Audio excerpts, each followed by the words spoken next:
This week on the Steam Machine Podcast, Suini, Kiryu no Tabi no Owari Gakita. Cue the music.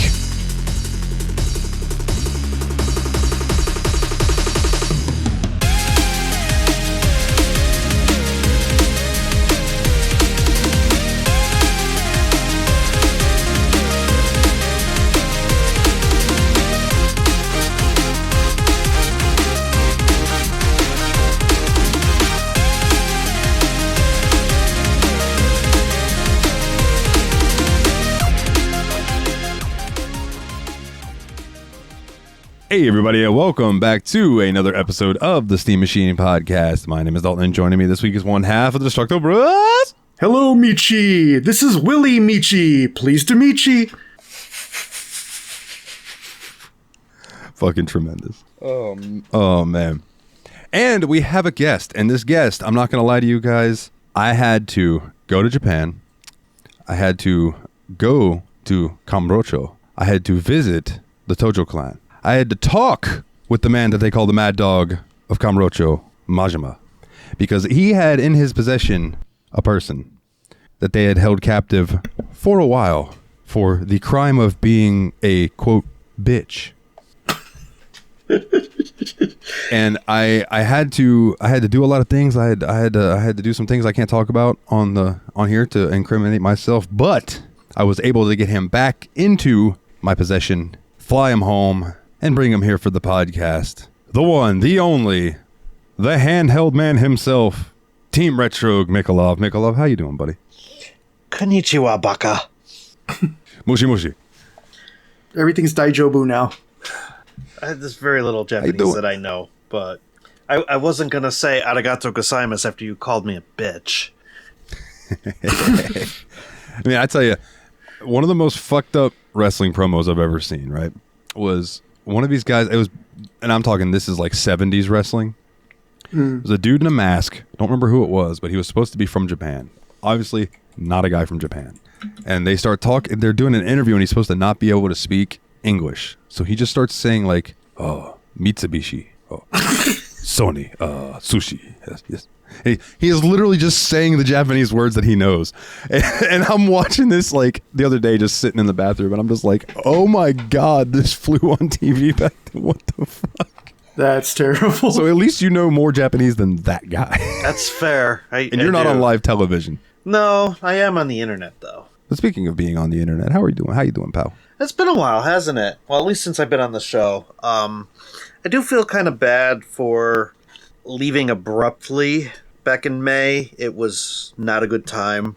I was just you seem busy stressed as freaking hell between Team Retrogue, work, and then like we were just doing back-to-back RPGs back then.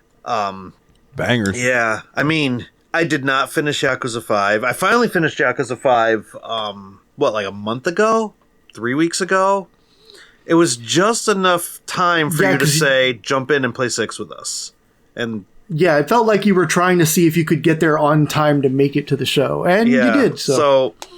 I finally, like, you know, kicked off some of my other obligations. Dialing back on Team Retrogue a little bit, just in the sense that I'm not taking as many review units because there's just way too much pressure to get the content out.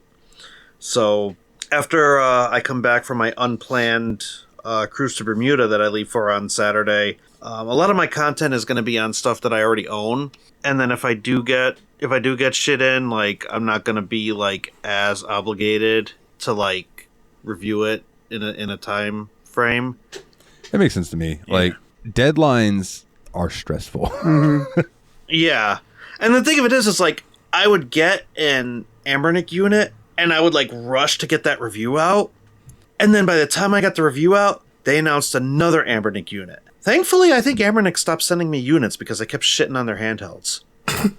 That's the one that they would pump out like 4 or 5 things a year and maybe 1 or 2 of them would stick, right? Yeah. And the rest would just be miserable. Okay. So, I don't know. I haven't gotten an Ambernick unit in a bit.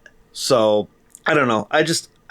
I'm dialing back on like freaking setting up these things and doing videos on them, and I'm still going to have that kind of content out, but I want to get back to playing games again. Oh, yeah. Because I Not miss... just playing games to take footage. Yeah. I miss actually sitting and enjoying video games. So I want to do more of that, which, caused me to reach out to you guys and be like, hey, can I come back? Because I want to play shit. I don't want to, how many times can I say this thing plays on SNES? So... Fair enough. So, I don't know. Channel's gonna go through a little bit of a rework, I guess we'll call it, and we'll see where things are after I come back from my trip. Now that said, I've really been enjoying my Switch too, and I've been playing a little bit of Bonanza. I somehow got my 3-year-old emulated Breath of the Wild save to my Switch 2 by means of a modded Switch. I was able to take the save file from my Steam Deck, put it on the modded Switch, and then file transfer it over to the Switch 2 and somehow not got banned. I did not get banned through that process. Don't ask me how that happened.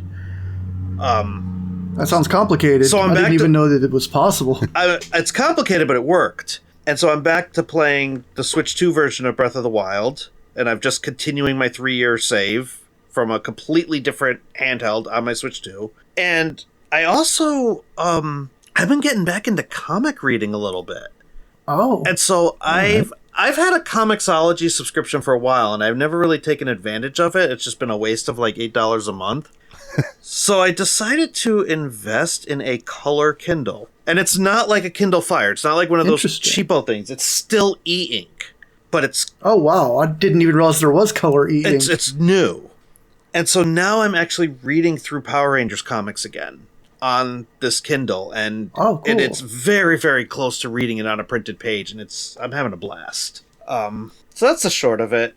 That's awesome, man. I could that sounds ramble on all the other, the concussion that I got, but we don't need to know about that. The only other thing I'll talk about is I watched Jurassic Park for the first time, and if you want to hear, episode should be dropping soonish.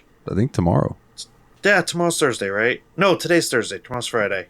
Today's Thursday. Tomorrow's Friday. It's probably supposed to come out today, and Dane forgot, so it'll probably come out tomorrow. So, by the time this episode drops, because we're recording this early, because I'm leaving on Sunday. So by the time this episode drops, Media Dump should be out, and I'm on that, and Dalton's on that. And we talk about Dalton scaring the shit out of me in Jurassic Park. I'm not salty. Listen, my bad. You trusted my memory. Yeah, that was my first mistake. It was actually kind of funny.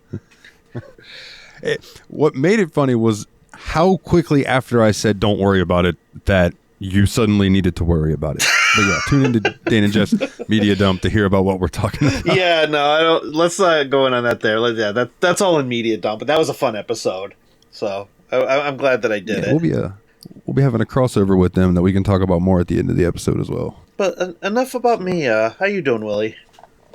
Oh, I had a lot to talk about last time, so pleased to announce I really didn't do that much the previous week. Hey, fair. Sometimes it's good to just relax. Yeah. Did I mention I went to the Indiana location of the pinball bar I go to on the last episode? I don't. I know you mentioned going to a pinball bar, but I don't remember hearing Indiana. So I went to the 812 location, which is the sister bar in New Albany, Indiana, Rec Bar. And they had some cool stuff. They had a lot of pinball tables that they don't have in the local location, including that's where they moved the Monster Bash table to. So I was happy to play Monster Bash again. They had a really cool one called Hercules, which is it was apparently the biggest pinball table ever made. It was made in 1979 by Atari, and it's so big that the ball is literally the size of a pool cue ball. Oh, that's fun. That's awesome. You showed us that, didn't you? Pictures don't really do it. I took a picture of it and showed it to you guys, but you don't realize how big it is until you're seeing it, because your brain kind of almost squashes the proportions in photos. Because I looked at pictures of it, I'm like, that doesn't look that big. And I played it, I'm like, pretty big. Oh my God. Yeah. You have to kind of adjust too because the ball is so heavy that you can't really like just dead bounce it off of the flipper. You actually have to actively field it every time it comes down. That's got to affect like your judgment too, because don't you hit the flippers based on like the weight of the pinball machine and like how heavy the ball is when it heads down toward the flippers? Like, isn't there a whole like Yeah, momentum is always a huge factor, and momentum is completely different with a ball of a different weight, you know? And so this ball weighs so much more that you got to hit things at a different time. It makes for a really interesting challenge. We should pitch for like Mr. Beast to make a giant pinball table where like two people have to play the flippers. One stands on one button, the other stands on the other, and they have to jump up and down to land on it to hit the flipper. Maybe the ball is like a bowling ball or something bigger than that, and just whacks it. And I will tell you, this one was so freaking wide that it's like it felt like you're hugging a wide tree to get your hands to both of the flipper buttons. That is awesome. I love your pinball revolution that you're going through right now. Like, you're going on a journey, and I'm here for it. It's just so much fun, you know? I get to have a lot of fun playing, you know, these classic games that I didn't, even though I like always thought they were kind of neat, the more skills I develop while playing them, the more I enjoy each individual table and what makes them interesting. No, I like it. And isn't each one like just a different challenge? Like just learning the ins and outs of the machine? Yeah. Yeah, I mean, just each game you get to learn slightly different rules, you know, where you want to be shooting, how to trigger the bonuses and multi-balls and all of that. And like one of the first things I'll try to find out whenever I'm playing any new pinball game is how to get a multi-ball, because the human brain understands a multi-ball, you know? You get you see the multi-ball happen, you're like, oh, I did it, huzzah! So like that's like the first thing I try to learn. And it's always different on every machine, you know? Always something a little different. God, I haven't played physical pinball in 20 years. It's so much fun. A long time. Especially because when I was a kid, you know, I was really gentle with the machines, but now I understand that you can nudge them around and give them a little bit of muscle. And I think it makes it a lot more fun to get physical with the table. Because, like, the table will tell you if you're overdoing it. There's danger warnings and tilts. So it's not like it wouldn't give you two chances before the tilt if you weren't supposed to get a little physical with it, you know? Yeah. In my head, I'm picturing, like, us meeting up sometime and going to the pinball table and doing a video where you're like, all right, we're here. Don't be afraid to get physical with the tables. And then do B-roll of us walking in and the song being, let's get physical, physical, let's get physical. Yeah, that'd be good. Oh, yeah. And yeah, I'm back on the show. You know how it is. My dumbass jokes have gone nowhere, sir. You know why I adopted Kyle, right? Because you wanted to get to the other side. No, because I had a lot of dad jokes. I didn't want anybody thinking I was a faux pas. Oh, that's good. I like that one. I didn't laugh out loud at it, but I thought it was funny. That's a Dalton joke. Faux pas. My goodness. So what else have you been up to, Willie? I don't know. Like the last week or so, I kind of had a few sleep-in days. I haven't been keeping up with that new schedule, but I plan to get back on that shortly. Yeah, well, I mean, like I said, but hey, that also means I'm not half asleep at 10:30 during recording, so that's cool too. It's good to like take a couple days to kind of catch up on your sleep and refresh too. Like that's what I've kind of been doing the past few days. So. Yeah, I'm not beating myself up about it. It's like I get back on the schedule when I get back on it. You know, yeah. I'm not taking I didn't make a check mark this day as a sign that I'm giving up. Yeah, I got you. What is the sleep you speak of? It's what you stop having when you're a parent. It's the closest thing you'll ever experience to death, sir. Man. Yeah, enjoy that existential crisis. Yeah, I was gonna, dude. Don't get me freaking started. Like, I've been married for 13 years. My kid's about to start kindergarten. Like, time is not my friend right now. It just keeps on slipping into the future. I know how you feel, man. And here we go with the song lyrics. God fucking damn it, Dalton. I'm just saying, man, taking away the moments that make up a dull day, further and waste the hours, whatever he says. Fritter and waste the hours in an offhanded way. Thank you. I hope that was not a Radiohead joke. The sun is the same in a relative Pink way. Pink Floyd, which is kind of close. But you're older, shorter of breath, and one day closer to death. So, I guess that just leaves me. That just leaves you. Well, I did something fun the other night, recorded it and sent it to Willie and Dane. I took a rap song that Willie did and sent to me for editing, and I ran it through my sound editor, made it a WEM file, and put it into WWE 2K25. That's freaking awesome. and I made it an entrance theme song for one of my wrestlers. And then I also did that for that Sun Drinker Praise the Sun song that I did. And I was really proud of the timing on both of them. So on Willie's, the girl comes out and she's kind of doing her strut down to the ring as he's rapping. And then she gets up and she sits on the turnbuckle as he says, check, check, mate. And she slowly turns her head and looks at the crowd as it says, I'll break your neck, mate. And I really thought that timed well. And I was like, oh, beautiful. That works awesome. So then I did Razor Storm, Duke coming out to praise the sun, and gave him Undertaker's Walk Down. And he comes down real slow because it's a sludgy metal song that I wrote. And there's a part where I whispered, praise the sun, and then I do a growl scream, praise the sun. And he's standing on the stairs on the ring, and he's slowly raising his hands. And when he yells, praise the sun, his hands get to the top at the same time. And I made it go from darkness to boom, lights come on. And it just, oh, it's so cool, man. I was so proud and so happy with it. I was like, fuck yeah. Oh, when do we get to hear this? I can send it to you whenever. There's a. Oh, okay. Oh, because you have it in the game. You didn't. It's like in his. He has like a video of it on his G drive, I think. Yeah. I put it up there, and I have a bunch of other ones that I've done. They just weren't songs by us, but they're songs that I put into the game. So basically, I took my sound editor and I went through and every generic theme song in the game I replaced with a song that I wanted. So like metal, rap. There's all kinds of stuff in there now. Nice. Do you want to talk really quick about the little project we're doing? The project that we're doing. Oh, or is that a surprise? I mean, that's up to you.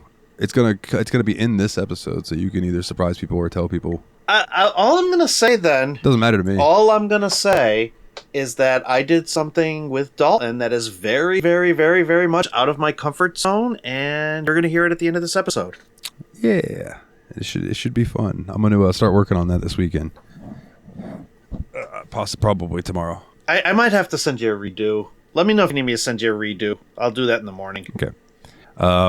Yes, there's that we're working on. And then there's also, so Willie got to witness a conversation the other day about video games, but it could have easily been another way. So here's how the conversation went normal. Hey, Dalton. Yes, Mikolov? I've been thinking about playing some Final Fantasy 11. Just because they had Juno in Final Fantasy 14, and I just really think I want to check it out. Oh, word, yeah, I will totally play some Final Fantasy 11 with you. All right, well, I'll sub. All right, well, then I'll go sub right now, too. All right, cool, man, then we'll play some together. And I told Willie, I said, what you just witnessed, here's what it actually was. Hey, man, thinking about trying some heroin. Oh, dude, I love heroin. I fucking love heroin. Oh, man. Well, I want to try it out. Oh, dude, I'll totally do some heroin with you. You'll do some heroin with me? Hell yeah, dude. Oh, fuck yeah, man. Let's get some heroin. Let's do some heroin. That needle was back in. Dalton and I are doing heroin. That needle is back in. Heroically. When did we have that conversation? About a week ago? Not even? That sounds about right. We've played maybe, 2-3 times since then? I have played. And it's really just been us bullshitting while leveling? I've played every day since then. Have you really? Yeah. Oh boy. I took my warrior from level 92 to level 99. I took my paladin from level 1 to level 50. My runemancer from level 1 to 25. My monk from level 1 to level 32. I think he is now 33. Yeah, I've been playing the shit out of that game again. It's just so good. It's just such a good nostalgia right into the veins. Yeah, see, for me, it's just kind of cool, like chill time for the two of us. Like, because we just basically just talk about whatever while we're playing.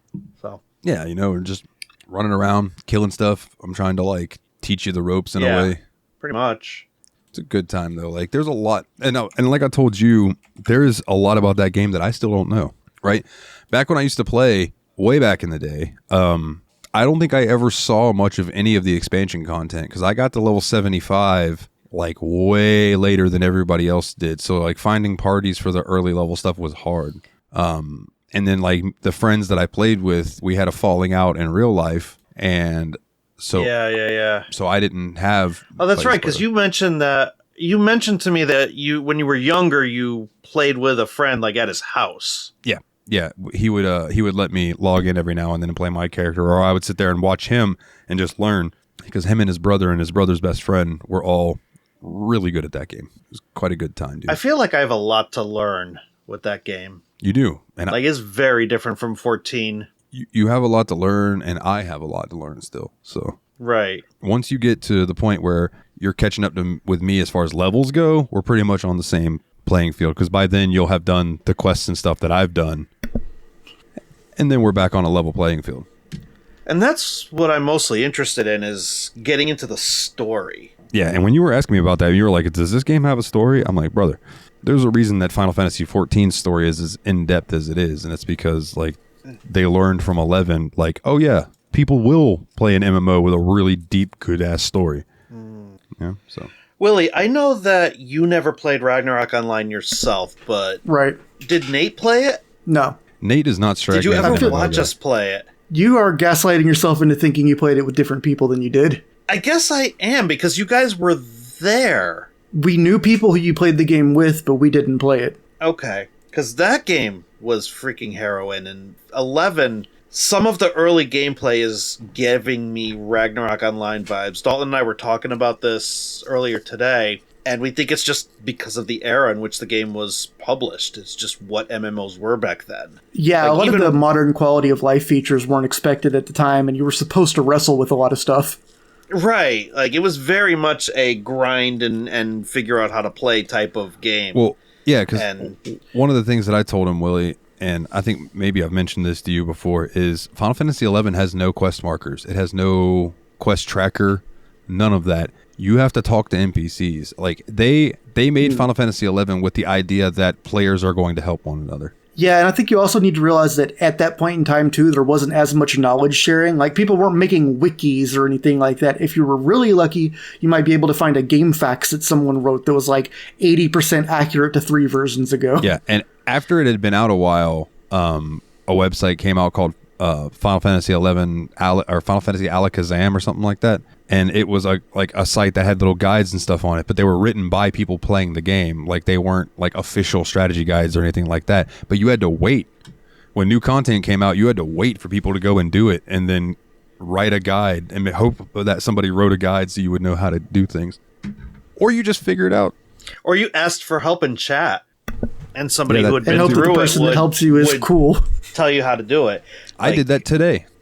Like, that still happens. I asked my link shell, because there was long story short, there's a place called the Den of Rancor, right? I think that's a Star Wars reference.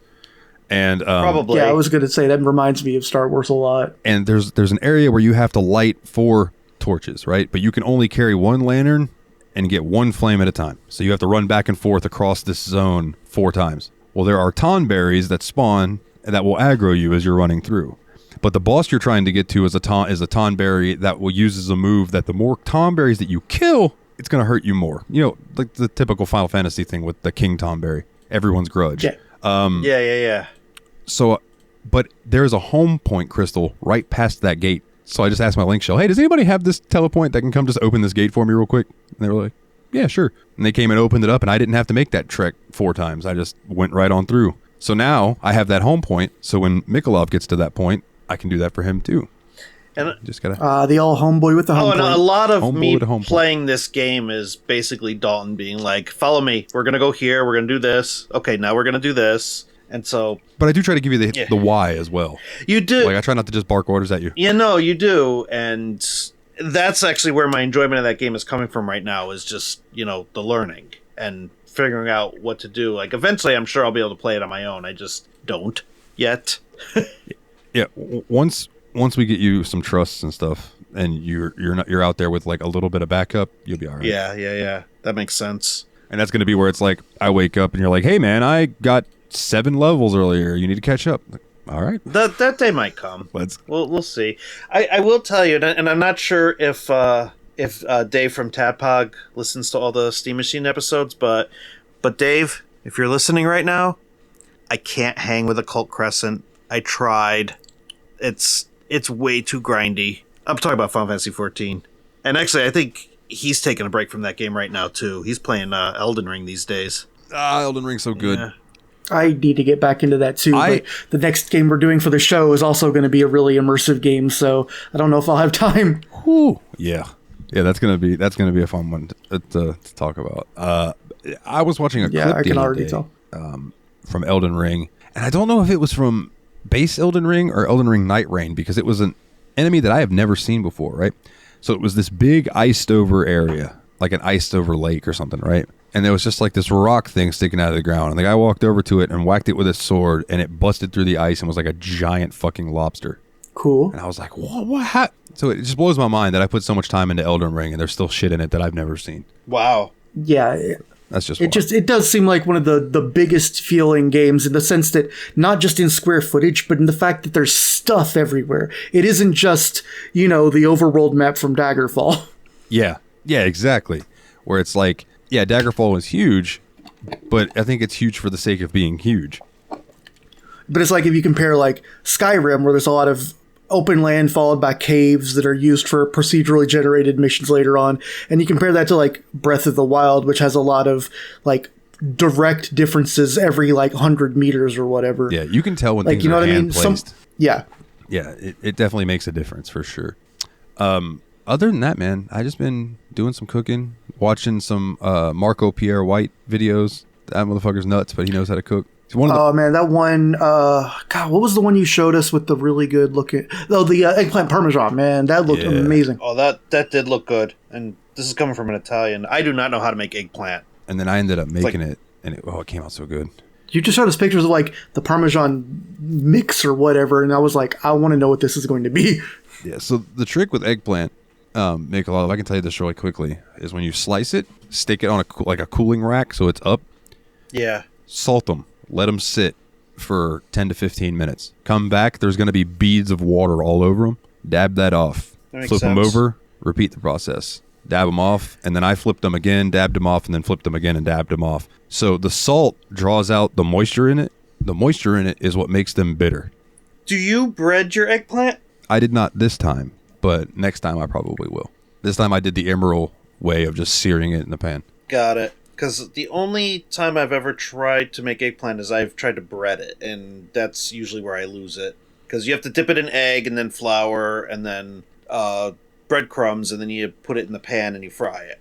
So I would recommend flour, then egg, then breadcrumbs. Flour first. Yes. That makes I know it sounds weird, a lot of sense, and I've probably done it in that order. Last time I did it, it's just been a while. Yeah. But eggplant, you gotta work at it, and it can be good, but there's just certain things you have to do. You gotta prep it, because if you just cut it and serve it, it's gonna be super bitter. Yeah, no, I don't know that I've actually. I don't remember. I don't remember the last time I made eggplant. I don't remember if it was bitter, if it was okay. I'll tell you this much: I am excited to use that recipe for chicken parmesan. Because I fucking love chicken parmesan. I also like veal parmesan, but I'll leave that to the professionals. Yeah, no, I've never made veal parmesan. That one's more of an I'll get it in a store type of deal. Yeah, that's like I'll order that at a nice restaurant, but other than that, no, I'm good. Yeah, exactly. But man, anyways, gentlemen, this past 2 months, we've played a game. It really has been, huh? And that game was Yakuza 6, The Song of Life. And to translate to you what I said in the beginning to start the episode, I said, finally, here we are, the end of Kiryu's journey. And with that, I have an obligatory Wikipedia bullshit. Yakuza 6, The Song of Life is a 2016 action-adventure game developed by Ryu Gagatoku Studio, published by Sega for the PlayStation 4. The game is the 7th mainline install in the Yakuza series, and the final main game to feature Kazama Kiryu as the primary protagonist, and was released in Japan December 2016. The English version was released in Southeast Asia in March 2018, and worldwide in April of 2018. Versions for Windows and Xbox One were released in March of 2021, so the game was a PlayStation exclusive up until then. Wow. And that's a long exclusive. It is. And actually, that probably explains why physical copies for the PlayStation 4 are considered rare. I think up until that point, none of the other Yakuza games had been on anything but PlayStation. Yeah. If I remember right. Yeah, because they started on PS2. The original Yakuza was PS2. Wow, that's wild to think about. Let's see. The game was followed up by Kiwami 2, a remake of the second game, and by Yakuza Like a Dragon. So 0 came out before 6. It did come out before 6. Okay, so it was 0, then 6, then Kiwami 2. That explains a lot. Okay, that makes sense. Yeah. Because I was going to say, I thought Kiwami 2 used the 6 combat engine because it felt very different from 0 and Kiwami. Yeah, I think 0 was the last one to use the old engine. And then but it felt souped up and different from the one in like 5 because it, used like the multiple fighting styles and all of that. Yeah, and Yakuza 5 was the last PS3 game, whereas 0, I think, was the first PS4 one. So it was an engine update as well. So I think that's when they changed over to where the inventory system started making sense for one thing. Yeah. I remember that classic inventory system. You know what? I was okay with it. It wasn't terrible. I mean, it wasn't as much of a pain as it could have been, but that doesn't mean that I didn't appreciate having stacked items like back. It's one of those... And I say back because we had those in some of the other games. It's one of those things where you don't miss it until you have it. Yeah, and then you realize that 2 of your inventory slots have pocket tissues in them instead of where you wanted to put medicine. Right, exactly. Oh, God, that was horrible in 5. Speaking of having... Freaking getting the pocket tissues. Sorry, I interrupted you. No, you're fine. Speaking of having things and not knowing what you got until it's gone, Willie, I know you can speak a little more to this than Mikolov can. How do you feel about this game? Kiryu only had the one fighting style. The more developed the fighting got in this one, the more I felt like... it did feel like, I thought just smooth overall, kind of like Kiwami 2. Kiwami 2 was when I really missed having the different stances.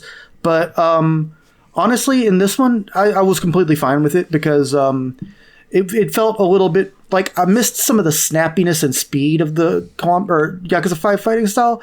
But I think it made up for it by just having basic attack combos and stuff feel better in this game, even if you did feel a lot slower. Fair enough. Yeah, and I also think, too, we're also comparing the end of one game to the beginning of the next, too. So, there's like the speed up your rush combo thing you can buy 3 levels of. Yeah. You're used to having all of that at the end of one game, and now you're slow again. Now it's like he's got to knock the rust off, as they say. Yeah, he's been in jail for 3 years or something. Yeah. So... They even say something at the beginning about him knocking the rust off. Yeah. Yeah, they pretty much have to... Like, they mentioned that at the beginning of every Yakuza game, where they're like, hey, man... Much like the Trailer Park Boys, you went to jail at the end of the last thing. You need to... I mean, he goes to jail a lot. He does. Let him be. So let's talk about some first impressions before we get too much deeper into the actual game itself. So, Willie, what about you? Starting off, like getting into it, what was your first impressions of loading up and kind of seeing where this one was going to take us? Well, that's a really good question because... again, like Mikolov, neither of us finished the game for the episode 5 podcast. At least he finished the podcast for it, though. Yeah. But so sorry about that. I got knocked out real good on that one. Shit, where was I? Oh, but so we finished 5 fresh for this one, so I had it really fresh in my mind. Like, I think I may have started playing the day after I finished 5, or maybe the same day of. So I had that direct comparison to the last of the classic series, essentially, because this is the one that debuted the Dragon engine. I think this was a platform change. And so, it felt like graphically the fidelity at the very beginning just felt a lot higher. Like, everything felt more intense and smooth, Yeah. And I remember Nate mentioning he had a weird issue with the graphical. He had frame rate issues. And I don't remember how he solved it, but I remember it being a weird thing. Like he loaded up in big picture mode and that fixed it or something. Like it was real strange. Yeah, because I think we tried to get with VSync with him and that didn't fix it. And I think big picture mode ended up doing something for it. And I don't know how that worked, but Computer games do weird shit sometimes. The little things that'll make them work. But it's so funny because all the rest of us were like, wow, this game's running so much smoother. And Nate's like, why doesn't this game work right? Yeah. Yeah, I'm sitting here like, God damn, look at this Kamurocho Street. Look how the water is reflecting the light so nicely. Like, look at the steam that's around. And Nate's like, why does this game look like it's on PS2? Yeah, it was very, very confusing, different first impression from us. But, again, the first things I was impressed by were A, visually really good, and B, man, the first couple times you're fighting, it feels really slow and weak, and I feel like your rush attacks especially feel pretty bad until you start upgrading things. Yeah. Like the basic combo, and it took me a while before I realized what I have to do to actually use heat actions, too. I felt like those weren't popping as often as they did in the other games. Yeah, it felt like there were just a lot of times where it would be like, press Y to do a heat action in almost every circumstance in the other games. Whereas in this one, you usually had to be in extreme heat mode.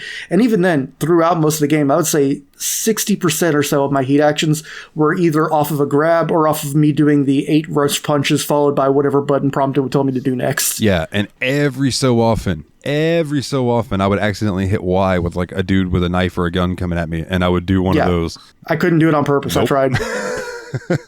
I tried during boss fights especially, and it was like after several attempts of getting stabbed a few times, I'm like, all right, you know what? Punches it is.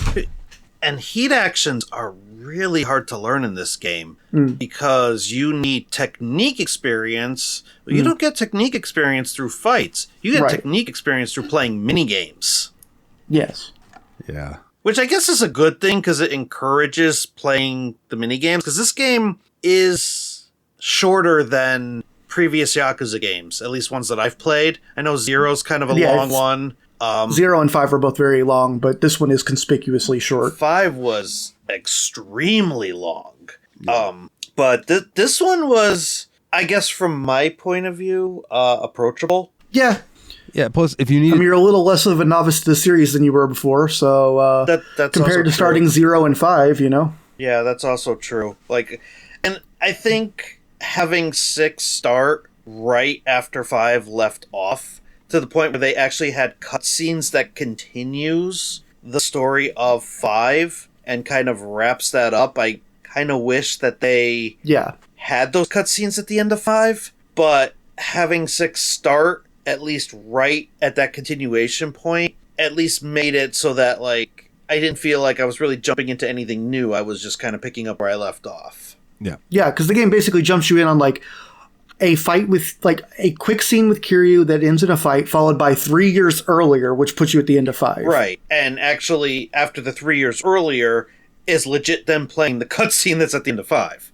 Yeah. Yeah, and I took a screenshot of that and sent it to the chat. I remember Mikolov being like, fucking spoilers. And I was like, oh, yeah, my bad. I forgot that Majima was dead at the point that y'all were at in 5. Whoops. I never believed he was dead, though. No, you can't kill the mad dog. I mean, me neither, but mainly because I knew he had another game coming. Like, I know that... That's a game I'm looking forward to playing. I know that game chronologically takes place later, so he can't still be dead. God, I wonder if we could break sequence now. And I know I'm kind of getting off on a tangent, but, like, what if I played Pirate Yakuza before, like a Dragon? Would that mess me up? I feel like there's not really any point in jumping that far, because I feel like a Dragon is pretty much the introduction point to the style of the newer games, and so... That's true.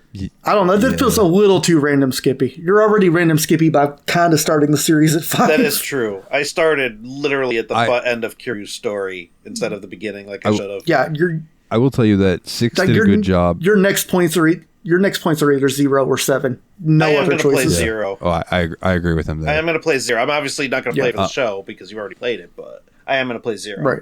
6 did a really good job, though, in the beginning when Kiryu kind of has that dreamy sequence with all those people lined up on the beach. If you go up and talk to each one of them, it pretty much gives you the rundown on everything that has happened up until Yakuza 6. So. Yeah, everyone who's important to him, every faction, every, part of his life, basically. Yeah, I mean, even to the point I think Nishiki was there, and he hadn't been around for a long time.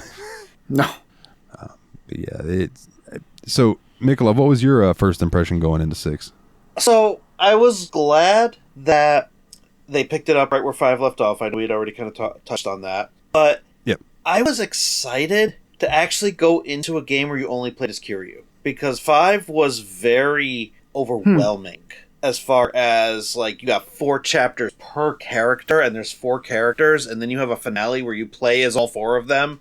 Like, that was a lot to kind of take in, especially considering it was my first Yakuza game that I had played beginning to end. Like, I had fallen off of 0 something hard. But there's a lot less... I know. Now I'm not going to let that happen again, because now I'm actually, like, very, very interested in playing 0, especially now that I know how to approach these games. And it's so weird to me that I found 5 more approachable than 0. It was very weird that's how my brain went. But I was... Go ahead. Well, I mean, I was going to say, it was weird for us to start at 0, because us going in, we were like, oh, cool, we get to play as this Kiryu dude and this Majima dude, and they both seem pretty fucking rad. Whereas everyone else in the world who had already played the Yakuza games was like, oh my fuck, we get to play as Majima. Oh my God, we get to play as Majima. We had a different hype, but I still think it's also a good entry point though, like at the same time, because it's a good introduction to Kiryu and Majima, and you get to see things that explain why Majima is the way he is now. Though it never really explains why Majima is never wearing a shirt, just his jacket. Yeah, that's going to be interesting to try and figure out, because that's the only Majima I know, and the Majima in Zero is wearing a full suit. Maybe he just really likes that jacket. Feels good on his skin. Maybe he just really likes showing off his body. I don't know. He's an interesting character, I'll tell you that much. Could also be it. Oh yeah, I do wish you would have got more time to spend with him in general. And you will in the other games. Yeah, and that's the thing. Like, in 5, he was pretending to be dead, and he didn't really have much of a screen time in 6, just the beginning and the end. I mean, I did get to see him a little bit in the middle, but that's something that we're going to talk about later, not in first impressions. But, I don't know. I was happy to play as Kiryu, and I was also immediately saw that this was a generational skip, because Yakuza 5, I could play that on anything and everything. Like, if it was a handheld that ran Windows or SteamOS or could play games, I could play Yakuza 5 no problem. Yakuza 6, I had to cap it at 30 because it actually was struggling on a Steam Deck a little bit. I had to tone down the graphics to high. It was originally set to Ultra. I turned it down to high, and I capped the frame rate at 30, and that's how I was able to get it stabilized there. I mostly ended up playing this here at my desk on my desktop, and then I also played it a little bit in the living room too, because that's just how I wanted to play the game. I wanted everything dialed up to 100, and I didn't want to have to worry about frame rate. And yeah, that was definitely a generational skip, because I wasn't expecting to boot this game up and be like, this game is struggling on a handheld. It must have come out much later than 5. Yeah, whole console difference, for sure. And I can't even fathom playing 5 when it was released and having to wait till 6 comes out to find out what happened to Kiryu. Yeah, it's one thing that it's kind of like the difference in episodic weekly television and Netflix dropping an entire season at once. Pretty much. You know, it's so, kind of, you know, back in the day, like say watching The Sopranos, I'll use this as an example. That was water cooler talk, man. The next day at work, like, oh man, did you watch The Sopranos? Oh my God, what do you think happened? Blah, blah, blah. Did you do this, that, the other? Now it's going to be like, these days it's like, if it came out on Netflix, say, it would be like, you watched The Sopranos yet? All right, talk to me when you finished it. Go finish it tonight, and we'll talk about the whole show tomorrow, and then we won't have anything else to talk about.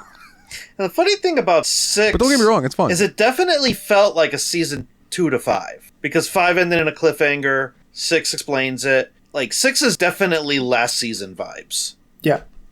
6 is definitely, you can tell it's wrapping stuff up. And yeah, even though it opens up a lot of questions and new worlds and stuff, it definitely, you get the sense that it is tying up loose ends as hard as it can. Yeah. I'll say for me, this game got its claws into me relatively quickly. Yeah, because the story was just shocking from the start. I mean, straight up, from here on out, there will be spoilers. Just fair warning to listeners. Maybe not, we might not spoil every single thing, but there will be spoilers, so just a fair warning. So the game starts, and immediately it's like, Kiryu needs to go to jail for the shit that happened at the end of 5. He goes to jail. He gets visited by Haruka. He gets out of jail. SpaghettiOs. Haruka got hit by a car, and she's in the hospital. Oh, by the way, she has a baby now. God, the sheer, like, what? Anger in Kiryu's face when you find out that somebody deflowered his girl. Oh, it very mixed emotions. Yeah. And that's something I think RGG is really good at, is facial animations. Mm-hmm. Because it might not be to the level of some games where they like mocap every single little thing that moves in the face, but like emotions get across really well in the facial expressions in this game. Sometimes. I will say that one thing I also found kind of striking, though, was there were definitely conversation scenes where it seemed like people were standing straight and only kind of moving their mouth a little during long stretches of dialogue, and nothing else. But when it counted, you saw emotion. Yeah. Yeah, absolutely. But yeah, so it just picks up from there, and then it's a whodunit, and it starts to spiral. as you're going along, you know, and it starts to include the Chinese mafia, and the fucking Korean mafia comes in, and Jimmy Lo. At least that's how I remember Kiryu saying Jimmy Lo. Or not Kiryu. It's like, Jimmy Lo. It was Jimmy Lo. What was his dad's name? It's like always Big Lo. Big Lo. Yeah, Big Lo. God, it's it was always like Jimmy Lo. Oh, yeah. Like it always sounded so intense. Jimmy Lo. Lo. well, and also at certain points in this game, Kiryu actually admits that his English is not good. Yeah. Oh man, I'm conflating something in my head. Sorry. I've also been playing, I forgot to mention earlier, the Fruit of Grisaya, and there's a character in that speaks a little English, and your main character's like, is she speaking English? Why? But yeah, Kiryu also has a moment where he's talking to somebody who speaks English. He's like, my English is not very good, but he sings it just fine when he has to. Actually, never mind. No, he doesn't. Yeah, no, he doesn't. I think that one of my trying to think, there was a moment in the game where you first meet. Oh, it's in. Oh my goodness, I beat this game 2 months ago, so I need y'all to help me out with names. Mama-san. Kiyomi. That was in Kiyomi. Onimichi. Kiyomi. Yeah. At Kiyomi's bar. Yeah. Okay. That introduction to Nagumo. Oh, Nagumo. Yes. I was like, oh, this dude's gonna be annoying as shit the whole game. He's not. But I didn't know that at the point. You didn't know when that he first gets introduced. Yeah. I'm expecting him to be a guy who just shows up every time I come to his bar, and I'm gonna have to fight him. And it's a very Bulk and Skull acting character at first. And my first I thought don't think was, that ever changes. I know that Kiryu probably dies at the end of this, which I'll leave it up to y'all to figure out whether he does or not. But I was like, maybe this is the dude. Like this, he fights him in the beginning, and then you don't see him again, and then he comes back at the end for revenge and like shanks Kiryu in the street for the 3rd time in the series. I was gonna say, didn't he get shanked at the end of 3 and 5? No, or was it 4? Whichever one had Haruka. He gets severely injured at the end of 5. Yeah, that's right. That's right. Because the beginning of 6, he's in the hospital. Oh yeah, Yeah. right. Because he bleeds out in the snow at the end of 5. Yeah. Yeah, because I remember commenting That on dude like, dies a lot. that motherfucker is bleeding, laying on the snow with no shirt on. Like that has got to be just a miserable experience. I'm thinking that the snow cauterized the wound, stopped the bleeding. Yeah, so cold it just blood flow freezes. We also call this plot armor. But yeah, so going through Onimichi. I liked Onimichi. I loved how they said that. That's a great word. Cool it was a cool place. little place, man. Yeah, so Onimichi is the new area in this game. It's situated between the mountains and a bay. It's a suburb or a part of Hiroshima, and it's kind of a sleepy town compared to everywhere else you've been in the series so far. Yeah, that's a good way to describe it. View of the water. Yeah, between the water and the mountain. I liked that. View of the water, definitely has its like has-been vibes. It had 2 of my favorite subquests ever in a Yakuza game. One of them I never found the end to, and it bums me out. But did you guys ever walk through the graveyard at night? Yes, I did do the whole graveyard. Okay, yes, so I did that quest. I loved that quest. Pirate ghosts, y'all. It was pirate ghosts. And then, like, you fight the pirate ghosts, and the guy who's the watcher of the graveyard, like, thanks you and all that stuff. And then you come to find out that motherfucker was a ghost too. Like, it was such a cool little story that played out, man. It was a really fun little sub story. Yeah, there were a couple little whimsical stories, like with a little bit of a sci-fi or like horror element to it too. Because there was also the time traveler. The time traveler girl was a good one. Is the time traveler girl? I did finish that one. I never found her the last time. Oh, I finished that quest. That was endearing. You probably needed to be getting close to the pedestrian bridge. Yeah. The last one that I did with her was her and her dad shows up, and she's like talking about she's trying to go so she can fix her dad and her mom's relationship or something like that. And then I was like really invested in finishing that, and I never found her again, and I was really bummed out. I think she appears at the north end of the pedestrian bridge for the last part of it. Well, damn it. Well, go back in and play it. We're still in the game. Or you could just do premium adventure. I'm sure it'll still be just there. premium. Yeah. But Post game. I'm definitely going to Premium Adventure because there's definitely a sub game that I wanted to play that I didn't have time to finish, sadly. Would that be the baseball team that you put together? I really wanted to finish Baseball Management, yeah, but I just knew that I wasn't going to be able to do both Baseball Management and Clan Creator, and because the Clan Creator had all the wrestling characters, I did kind of want to know more of that one. Yeah, let's talk about Clan Creator. Oh, go ahead. I was just going to ask Willie, did you speed up the baseball game? Did you put it on fast? So I've only played 2 games. I put it on fast until I thought I might need to substitute my pitcher out, basically. That game seems so in-depth. I noped out of there so fast. It feels like you'll be able to get a lot of... You're supposed to lose the opening match. The Trailhead match, you do lose. It's scripted. Oh, okay. Yeah, 'cause there was that. But then, like, I started looking to recruit people, and I found the spearfishing side quest, which you didn't find. Neither did I. So you did at least recruit the first guy. I recruited the first guy, and I recruited another guy after that. I was walking around, and I found a third guy. But in order to recruit the third guy, you have to get through the intermediate level of the spearfishing side quest, and fuck that level. You're going to have to tell me where the spearfishing trailhead is, because I never found that. Well, that's just like... Go ahead, Don.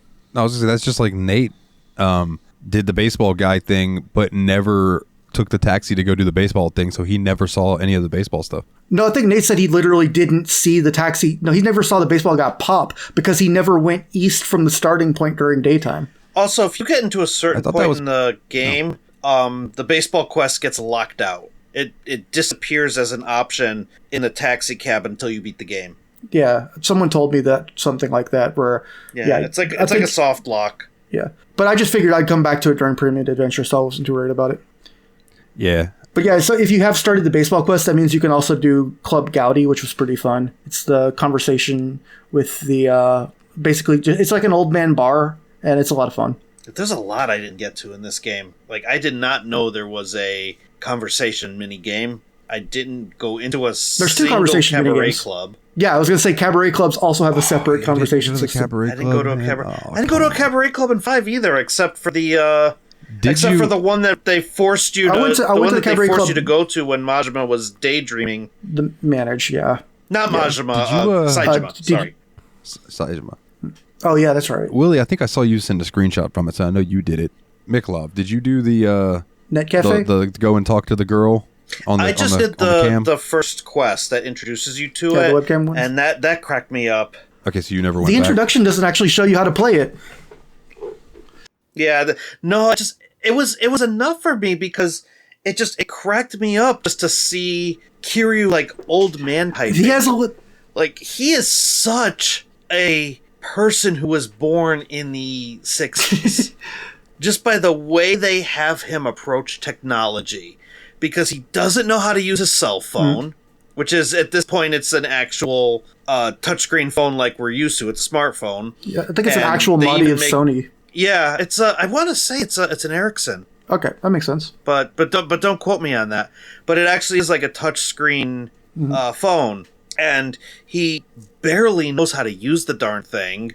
And he goes to use a computer, and he's hunting and pecking while he's typing, and that's clearly shown by sound effects in the game because he's going tick tick tick tick tick tick, and he's spelling it out. Like he's actually like spelling out the word as he's doing it, and. So when you play the mini game, there's a little corner inset window where you can watch him type, and you have to type the things out he wants to type one button at a time. Like if he wants to type yes, do it, you're like hitting here like X, Y, S for yes, and then basically you just had to match a bunch of button prompts really quickly to make him hunt and peck each individual letter of the conversation. But so freaking hilarious. And then there's hold on. Here's the thing with that mini game is that their goal was to distract you like with the hot girl, so she'll be like oh man, and she'll stretch and just stick her big old titties out, and it'll give you a prompt at that moment, like boom, and Kiryu needs to type something, and you have a very short amount of time to type it in, and they're relying on you being distracted by big old honk and bazongas, at least for the one girl. The other girl I think was smaller statured, but I didn't get around to doing her. I only did that one a couple times, and she also has pretty similar, like, especially towards the end when she does get a little bit less shy, that's when it starts making you prompt after prompt after prompt. They start hitting you with them rapid fire. They're like, quit paying attention to the girl in the bikini. You got to type. But the thing is, I'm an incredibly fast reader and I have ADHD, so I can pay attention to the chat, to what she's doing, and the button inputs all at once. And so I'm over here reading the chats because they're really funny, actually. Fucking hilarious, dude. Because there are these other dudes in the chat that are also trying to impress the girl, and they all have wild personalities. Like in the girls' chat I was in, there was one guy called Veteran Drinker, who is just like the most divorced guy ever. There was a guy called Sexbot9000 who kept typing in all uppercase letters like he's a robot. He's like, I want to initiate fusion with your human core. There was a guy called Take Your Heart, like after the Persona 5 theme, I guess. And he was just like the most like, you can do it, Yua-chan. I have faith in you. Wow, that's a wonderful body. With a little heart after every message and all that. It was probably... And then there were a couple other like random hanger-ons that were just like really bad at what they were doing. Oh, like there was one character who just kept always addressing her as dude or bruh. It's like, bro, those are some nice tits. But yeah, Kiryu is just such an old man with technology in this game. Like, there's even a side quest that involves a Roomba vacuum. And oh yeah, he actually makes a comment about like technology being too much. Yeah, I don't remember. I don't think I got to this one. I did see the one, however, about the Siri competitor AI who tries to take over the world. That's another one where he's like, technology is too much. Like he's such an old man in this game, and I love it. The room. Oh, you want to know another one that you wouldn't have got to then about him being an old man? What's that? It was at the bar. There's one character who loves karaoke, and after you've talked to him a few times, it turns out he hasn't done karaoke in a couple of months. It turns out he's afraid of the new karaoke machine because it's new, and he doesn't think his old man brain will be able to handle it. So you have the final conversation with him, and you like convince him to try it out, and he's so excited with it that he ends up going and buying a smartphone. And Kiryu's like, "Sure, man, I'll teach you how to use the smartphone sometime." Next time they meet, he's like, "So I got my smartphone now, and do you know any good Bluetooth headsets for it? By the way, Mama-san, the reception sucks in here. You need to get Wi-Fi." And Kiryu's just immediately like, "This guy's had a phone for 10 minutes, and he's already better at it than me." Dude, some of the ways that Kiryu is just so stoic about something makes me laugh even more. Oh yeah, because you could tell like he's really just a giant goofball. Did y'all find the quest where the two lovers are in the hug and they fall down the stairs and they switch bodies? Yes. Freaky Friday one. I was like, okay, I liked the way that one wrapped up. Like, yes, so do I. That was a really sweet side story as well. That was fun.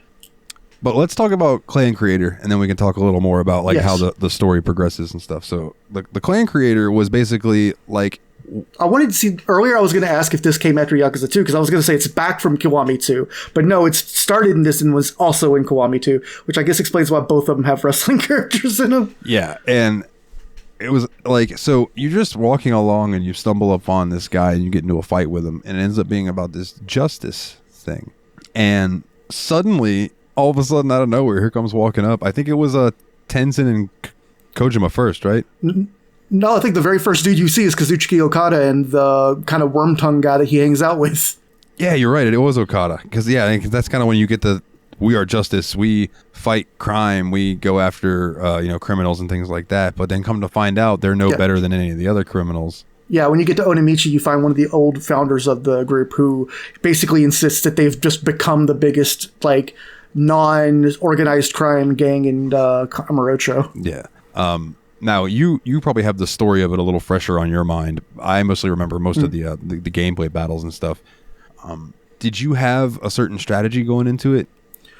So the more I played it, the more I developed a very specific strategy, which was, okay, so you can find Pocket Circuit Fighter from Yakuza 0 and Kiwami 1 in this game. Mm-hmm. And he actually, if you finish his story where you get to meet his son and kind of fix the family relationship, because there's a lot of stories about basically familial relationships in this game and blood versus adoptive versus found family. Basically at the end of the Pocket Circuit Fighter thing, he'll actually join your group, the Kiryu Kai, which is your street gang you develop to fight justice in a series of real-time strategy battles. And so basically he has the ability called Essence of Offense, which, okay, so at the very bottom of the bar, there's like a 300 point meter that the more points you have, the more characters you can summon to the battlefield. And it costs between 20 and 100 depending on the leader to summon one of the leaders. But you always start with at least like 50 or 60 at the beginning of a match, and Pocket Fighter only costs 20 to summon. But if you use his ability, which you can proc the moment he comes in, you gain 70 summoning points. So I would just throw him in and immediately be able to summon my whole team, have Joe drop kick the first group of trash mobs, which would give you more points back, and then just summon knife guys to just flood the field. Okay. Just keep on summoning knife guys. And if I ever got to the point where any of my leaders were in danger of going down, I would start summoning heavies so I'd be able to recover for a while until I could, respawn them. We had a very similar strategy then. I did not use Pocket Circuit Fighter guy. I got him too late. Yeah, that's what Nikolov said too. But I spent a good, 2 solid days just running around and fighting people and then going and leveling up my clan guys with my stat points. To the point that I had a decent stack whenever I would start. And I think at the end I even maxed it out. But it's so I would go in and I would drop Kiryu and Akiyama. And then I would just start spamming the just normal thugs that would go in there and punch. And I mean just as many as I could do. And then I'd leave it alone. And I'd let it build up. And then I would insert typically at the time was Tanahashi through most of my stuff. Tanahashi was very who was useful. another New Japan wrestler who makes an appearance in this game. Yeah, so the Justice Group is led by 6 very, very popular, very top-tier current New Japan Pro Wrestling wrestlers. And after you defeat each of them, they're kicked out of the Justice, and you can recruit them into your gang. Yeah, and you have, at the top is Kazuchika Okada, then you got Hiroshi Tenzin, Tenzin and Satoshi Kojima, who fight together as the Tenkozy tag team. Yeah. And then there's Hiroshi Tanahashi. And then in the first one you fight in Onimichi was Tano Yaru. I loved him. Yeah, I was going to say, that was He had a lot of personality. That character. He's just so boisterous. He brought a lot of charm to the team once he showed up. Yeah. Yeah, making them all pointed their thumbs at the feet. Because I always think of that as like the Rob Van Dam point. Yeah. But he does, doing the big shrugs too. Just seemed very expressive, very fun character. Yeah, that guy's honestly, all the wrestlers did great in this. Yeah, that was kind of cool. I thought that was really cool because that was the one of the wrestler characters I actually knew the least about. So it was like cool to see his character got me, cheering for him pretty quickly. Yeah, and they were all they all came through with their personalities, and then I felt like Okada. Yeah. Okada was kind of bland, but that's kind of always been his thing. He's very stoic and doesn't really make a lot of facial expressions and doesn't say much. Yeah, but you got the impression that everything he was doing was really grand and important. Yeah, he was bigger than life, No, I'm just saying. Who was the Tranquillo guy? Oh shit! What is his name? This is killing me. I know this one. Naito. Oh, Tetsuya Naito. Okay, I like Tetsuya Naito. Again. Yeah, I like that they.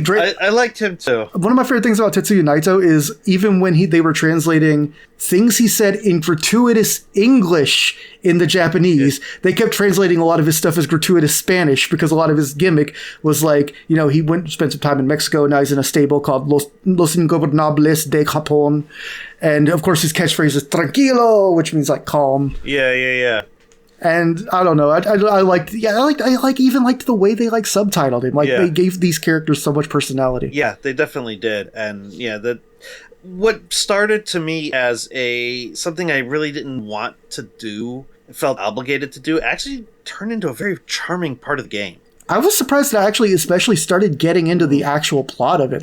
I was kind of I wanted to beat the ass of the guy that was pulling the strings by the end. It actually reminded me of the taxi minigame in 5 because I didn't want to do that either. Yeah. But the more I did it, the more I got emotionally invested in the taxi company and the people. And then by the end of that, Kiryu was like, wow, I've made some really good friends here. And I got that same vibe from Clan Creator. That's a really, really good way of putting it. Yeah, I didn't even put it together like that. But yeah, I think that's very accurate. He kind of creates another new little family, Right, exactly. I think that almost happens in Persona as well for some people, where they're like, oh my God, I do not want to go and hang out with this person. I just want to fight stuff. But then the more you go and hang out with the characters and you get to know them, the more that they become beloved to you. And then by the end, you're like, oh man, I love these guys. I love all these people in my party. God damn it, man.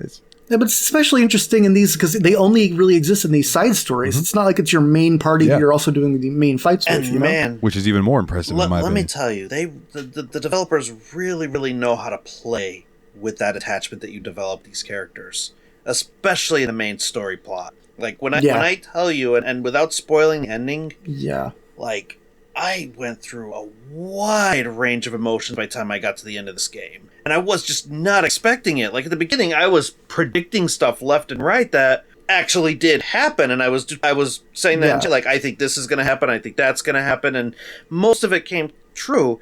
And I got to the end in the last couple chapters. And I'm like, fuck, I did not expect a tear to be running down my eye right now. Yeah. Yeah, the ending hit me hard. Especially because, basically everything that happened from chapter 12 on, really, 12 out of... Wasn't it just 12 and then finale, actually? So, I think so, yeah. I think it was 12 and finale, right, were the real gut-wrenching moments. As a matter of fact, had so many bummers in it. Like I'm not going to spoil who the last boss was, but by time it came to me fighting the last boss, I legit went from, like, playing with my feet up and just chill, laying back on the couch. I put my feet down, I leaned forward, I gripped the controller as hard as I could, and I said, "Wanna fucking kill this guy?" I said, "Let's go, motherfucker." Yeah. Like, I audibly, it's a good thing I was home by myself, because I audibly said that aloud. Like, I emotionally just wanted to wreck the son of a bitch by the end of it. Me too, dog. Me too.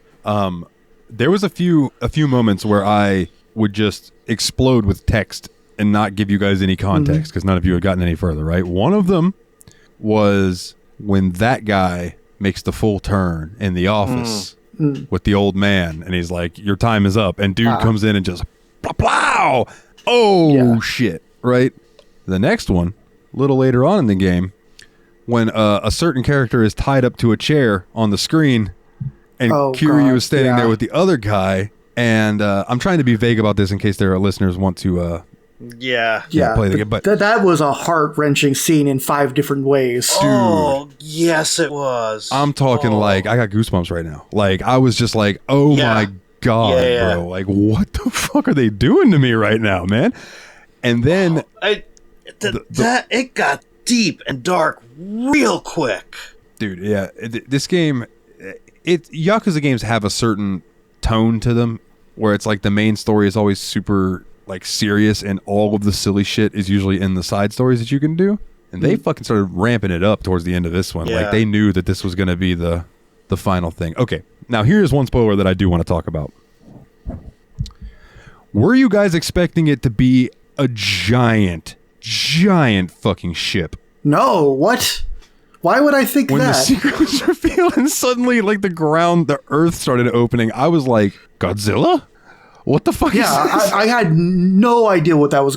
Like, even when it showed up, I'm like, what does this mean? Because I'm like, I thought... I had a small inkling that it was going to be something related to ships, just because the secret was being kept by the president of a shipmaking company.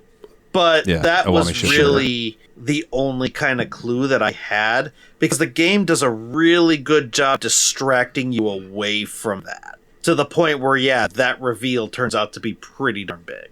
Yeah. Yeah, and that whole scene, dude being like, I raised you all, and I killed all your dads, just so you know. And then he dies. Well, oh, shit, right? Okay, for one, we need to go ahead and mention this. Stacked bummers. We haven't mentioned this yet. I played this entire game being like, God damn, that motherfucker looks familiar. But it's just a video game, so I'm sure it's nothing. And I had the same inkling too, because he even has the slightly offset eyes, and I'm like, I know I recognize this face and voice. And I was doing some Googling, and I just happened to see the casting, and it was fucking Takeshi. Yeah, so the guy that plays the patriarch of the Hirose family, we should talk about the Hirose family, because they were the most fun side characters that were added to this game. But I love the Hirose family. Yeah, it was Takeshi Kitano, or Beat Takeshi, the film director, the guy who you may remember as the director and the evil teacher from Battle Royale, the guy you may remember as one of the guys from Takeshi's Castle, the guy responsible for the worst video game of all time. Yeah. So, did he actually go in and do mocap for this game, or did they just use his likeness? They used his likeness and voice, but it wasn't mocap from him. I saw they had a list of mocap actors that they did use. Okay. Yeah, and for English listeners, you would know Takeshi's Castle as MXC, Most Extreme Challenge, because they dubbed over it and then released it over here. But it's the same show. Yeah. And people, goddamn, I've seen some people take some serious bumps on that show. God almighty. Like, there's been some that they hit the fucking shit so hard that the camera cuts away real quick. And you're like, ooh, that probably wasn't good. But yeah. Right you are, Ken. So those guys, just that whole reveal. But yeah, that brings us to the Hirose family, which is kind of the first big issue that you kind of have to deal with is those guys. And Nagumo, the guy from that we already mentioned, Nagumo, he is one of the guys in the Hirose family. And Anaki! That whole scene where you beat his ass and he's like, you must be my brother. Please be my Anaki. And Kiryu's like, what? Especially because he spent the entire last couple times you met basically shit talking you, like, you out of towner, you idiot. You will show you how we do it in Hiroshima. You know, you try to step to us, and then you beat his ass again, and he's just like, you're so strong. I want to learn from you. And then he becomes one of the most endearing characters of the whole freaking game. He did, and I was wrong because about my episode. He's always such a damn hothead, and he makes all of his decisions by the seat of his pants, and it's really, really endearing. But then he also has this undying sense of loyalty. Yeah, absolutely. Once he decides to be loyal to Kiryu, he's freaking loyal to Kiryu. Yeah. Yeah, he takes that Anaki shit even serious. with a major plot twist that we talked about earlier, he's still loyal to somebody who basically betrayed him. There's a lot of moments in this game where he is really like wrestling with inner turmoil, and you can tell. Yeah. And yet he manages to keep on that face and keep on that persona and try to be the captain of Hirose family, even as he's internally dealing with a lot, you know? I like how when you take him to Kamurocho for the first time, he goes to light up a cigarette, and Kiryu is like, you can't do that in public. You gotta wait. Like, there's a place I know right over here. You can smoke there. And then later on, he goes back to Kamurocho, and another person that you're with goes to light a cigarette, and he's like, dude, what the heck's wrong with you? You can't do that here. Yeah, he really straddles the line between, like, comic relief character and, like, heart of the party, you know? Yeah. Yeah. I agree with that assessment 100%. So there was Nagumo, there was Yuta, who also looked familiar to me. Like, his likeness reminded me of maybe an actor I've seen or something, but... And then there was the other two guys. There was the fat guy, whose name I don't remember, but he was awesome as well. And I don't remember their names, but I do like them as characters. And then there was the one, his name started with an M, and he had the pompadour. That guy was awesome. What was his name? Morinaga? No. Morinaga's different. Morinaga is from 5. I'll look it up. Matsunaga? Matsunaga. Yeah, Matsunaga, that's right. Yeah, Matsunaga, and the other guy was Takashira. Takashira, that's right. Okay. Takashira is actually the one who pulls the lever that reveals the ship. Yes. Yeah, that dumb motherfucker. There was a lever. He saw a switch and he had to pull it. I didn't know what it did, so I pulled it. Meanwhile, like 5 minutes before, the guy's too weak to open up a freaking, like, metal door. He got that extra power by having a knife in his thigh. Yeah, that's true. Which is mysteriously gone. He probably pulled it out. Before we talk more about the family, there is one more from that scene that I want to know. Mikolov, I don't know if you would have seen it as much as Willie. When they did a close-up on that dude, Jing-woon, when they did the close-up of him talking and he was about to give you some serious information, on a scale of 1 to 10, and I know it was a 10, about how much did you know that motherfucker was about to eat death? I literally said out loud, 5 seconds to this guy dies, 5 seconds beforehand. Nathan claims that when he got to that scene, he pulled the trigger button on his controller the same moment the gunshot happened because he had it predicted down to the millisecond. I thought he did finger guns. Oh, either Maybe it was way. finger guns. I thought he did. I thought he did one of these, like at the exact moment. It was something he died. like that, yeah. I knew he was going to die too. Like the second he was about to say, "This is what it's going on." Yeah. Like that was predictable. Now not every shot to the head that we've seen in this game was predictable, but that one was. No, absolutely not. That one though, yes. And I also did not predict who shot him. No, right? I did not predict that. When it got to that big reveal, I'm like, I only put it together about 2 sentences before the main characters did. Fucking nuts, dude. I mean, I had a little bit of an inkling, because when you first meet him, he's just kind of sitting on the floor, like, enjoying an ice cream. He's very quiet, dude. And I just kind of looked at this old man sitting, enjoying an ice cream, watching TV, and I just kind of tilted my head sideways at the screen and was like, this guy fucks. I bet this guy makes a video game just to annoy you. I did have predictions about the guy having a big reveal. I just thought it was something even weirder. Like, I thought that there was a significant chance he was Haruto's father, for instance. I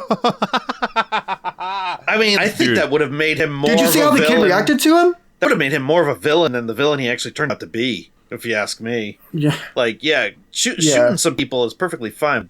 Don't fuck with Haruka. Speaking of Haruto, there was a couple times that I really, really, really, really was like tense because of things going on with the baby. And I'm like, oh yeah, what the fuck do you mean that he's walking around with the baby and he's got the baby and he's holding the pistol? What the kid? Give me that fucking kid. There was a scene where fucking Kiryu leaves the kid in his apartment with the window open, and I'm like, someone's gonna sneak in that window and grab the kid. And when it didn't happen, I'm like, well, okay. Okay, one of the early chapters, you're walking around Onamichi holding Haruto. They don't turn off random encounters. No, that's right. You just end up giving him to a passerby. Yeah, you hand him to a complete total stranger. Take care of him. You just get ready to throw hands. Hold my baby for a second. Oh, I forgot about that. That was wonderful. I gotta beat some ass. And then also, when it's over, you just end up getting the baby back. I'm like, wow, people in Onamichi are really generous. That little mini game while you're carrying Haruto around where he starts fussing. Yeah. And you got to calm him down. Dude, on the PS4, that was motion controls with your controller. Man. I was like, oh, I'm to be honest, that part annoyed me so much that after I got through that section, I quit playing for a week. I didn't want to have to soothe Haruto again. That was more stressful to me as a parent than a lot of the random encounters where you have to fight. Like, that was the random encounters for that section. It really was. And all I could think about is, holy shit, what would I do with my kid if I was in a town that I knew nothing about and everything was closed and he was hungry? Oh God, yeah. Like, that scene was genuinely really stressful in a way I wasn't ready for yet. that freaking happened to me. When we went on a cruise that my in-laws booked, I had nothing to do with it. I just showed up. They booked it, and it was on like one of the worst cruise lines ever. Never go on Carnival. And we get on the boat, and later on in the night... This episode is sponsored by Carnival. Fuck that place. And it's later on in the night, and my kid's hungry. Like, he's just... My kid's... My fucking... At the time, he was 3 years old. My 3-year-old is freaking hungry. And I cannot, for the life of me, find food for this kid. All he wanted was a bag of potato chips. Nobody on the boat had anything for him. I even went up to the daycare and was like, my kid just needs a snack. Do you have anything? Goldfish chips? Well, we have goldfish, but we're not giving them to you because they're only for if you check him in at night. Can I check him in at night then? Well, no, we're going to charge you, and we're actually closed on the first time. I'm like, the goldfish are right there in that fucking room. Just give me a handful. Give me 3. I don't care. My fucking kid is hungry. I ended up ordering room service and getting fries delivered to the room because I just nowhere on the boat had snacks. And we had to improvise feeding him until we got to the first port, and I was able to buy a bag of potato chips. Like, do not fuck with a parent trying to find food for his kid. Like, I sympathize so hard with Kiryu in that scene because I've been there. Yeah, dude. I haven't. I still just thought it was freaking stressful, man. I just wanted to make the kid stop crying. I felt bad. Yeah, that stress is like rooted in real life dad stress. Like, because it hit me genetically somehow. And like just feeling that frustration when you finally find what they're looking for and they don't want it. Like, I felt that chapter. I felt it hard. Did either of you fail soothing him? No. No. All right, so I did the first time. I got an achievement for it, and the achievement description was, parenting is hard. Yeah, it is. And I laughed and laughed and laughed. Is. God damn it, why did they put parenting in my hobby? Motherfuckers. But, so going back to the Hirose family, so the more that you're doing stuff with these guys, the more that they just become these beloved goofs. All 4 of them. Yeah. Like, they're just, I don't know how to describe it. Like, they would be like... They're lovable little teddy bear Yakuza.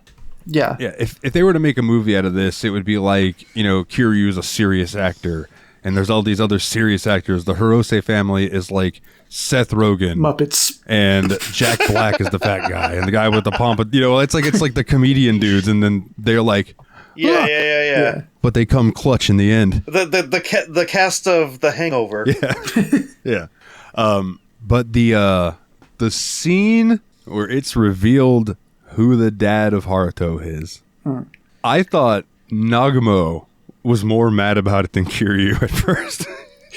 Yeah. It's just like, what? Kiryu punches him through a glass window or glass door. But Kiryu's still stoic about it. You know what I mean? Yeah. Nagumo is like flipping his shit, and Kiryu just calmly stands up and walks over to Yuta.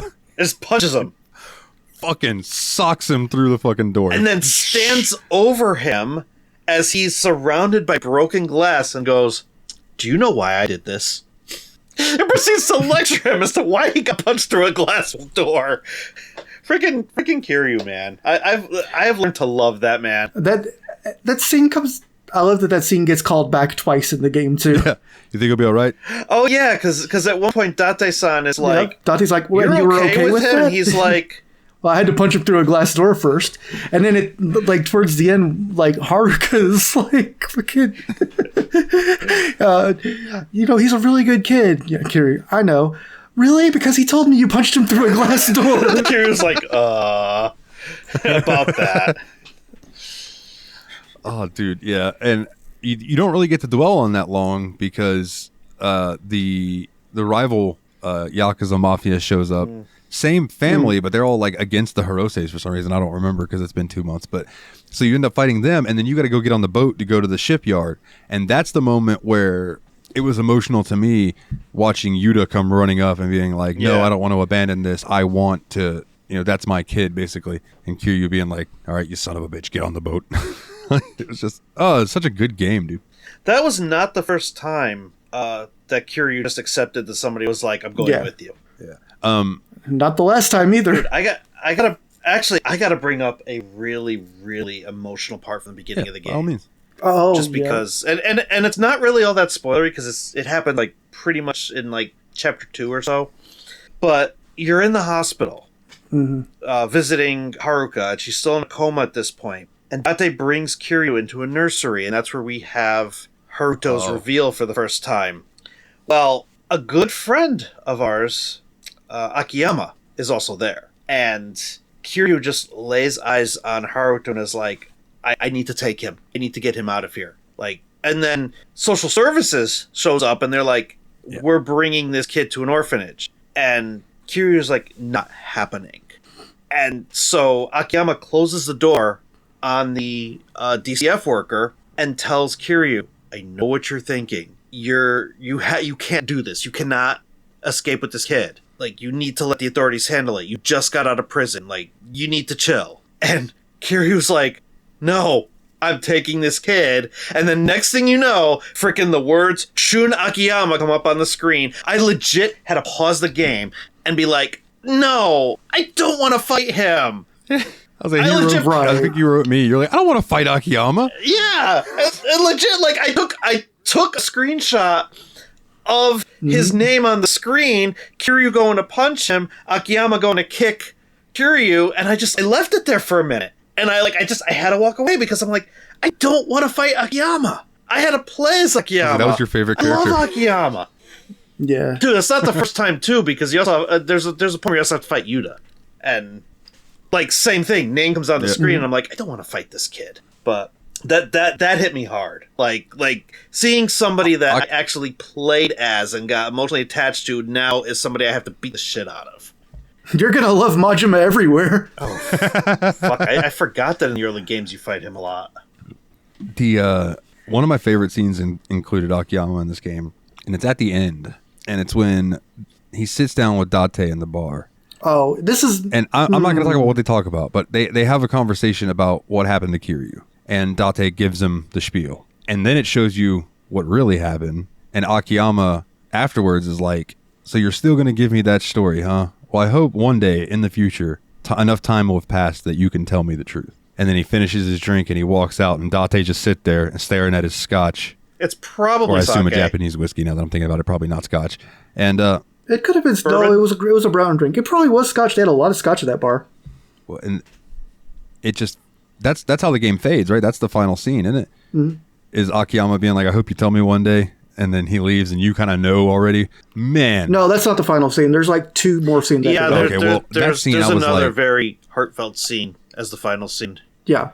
I was like, there's Akiyama knows. Oh, right. Yeah. Right. Yeah. The Haruto taking his first steps. Yeah. Dude, that was so poignant to me, where he starts walking as they show Kiryu walking away for the final time. Oh, I didn't think I was going to spoil that, but okay. That was an emotional scene. It's not, though. It doesn't tell you anything that happened before it. Okay. So he's walking away, and the little baby's taking his steps. And I thought that was very poignant, because it's the old man goes away, and the new begins. The new life begins. You know what I mean? And I really... The Song of Life. Really, really... exactly, Willie. I thought it tied in the name of the game The Song perfectly. of Life. And, like, what a bow. I had tears in my eyes. I'm not going to lie. When I finished this game, I was boo-hooey a little bit. I was like, man, dude, what a fucking ride. 7 games we played with that guy, you know? So. And I've only played 2 games with that guy. And at the end of this, I sent the message in a couple of group texts with the ending credits. And then I said, I'm going to go take a shower, have a good cry, and hug the kid when he gets home. And that's exactly what I did. Yeah. Yeah, dude. It was an emotional ride for sure.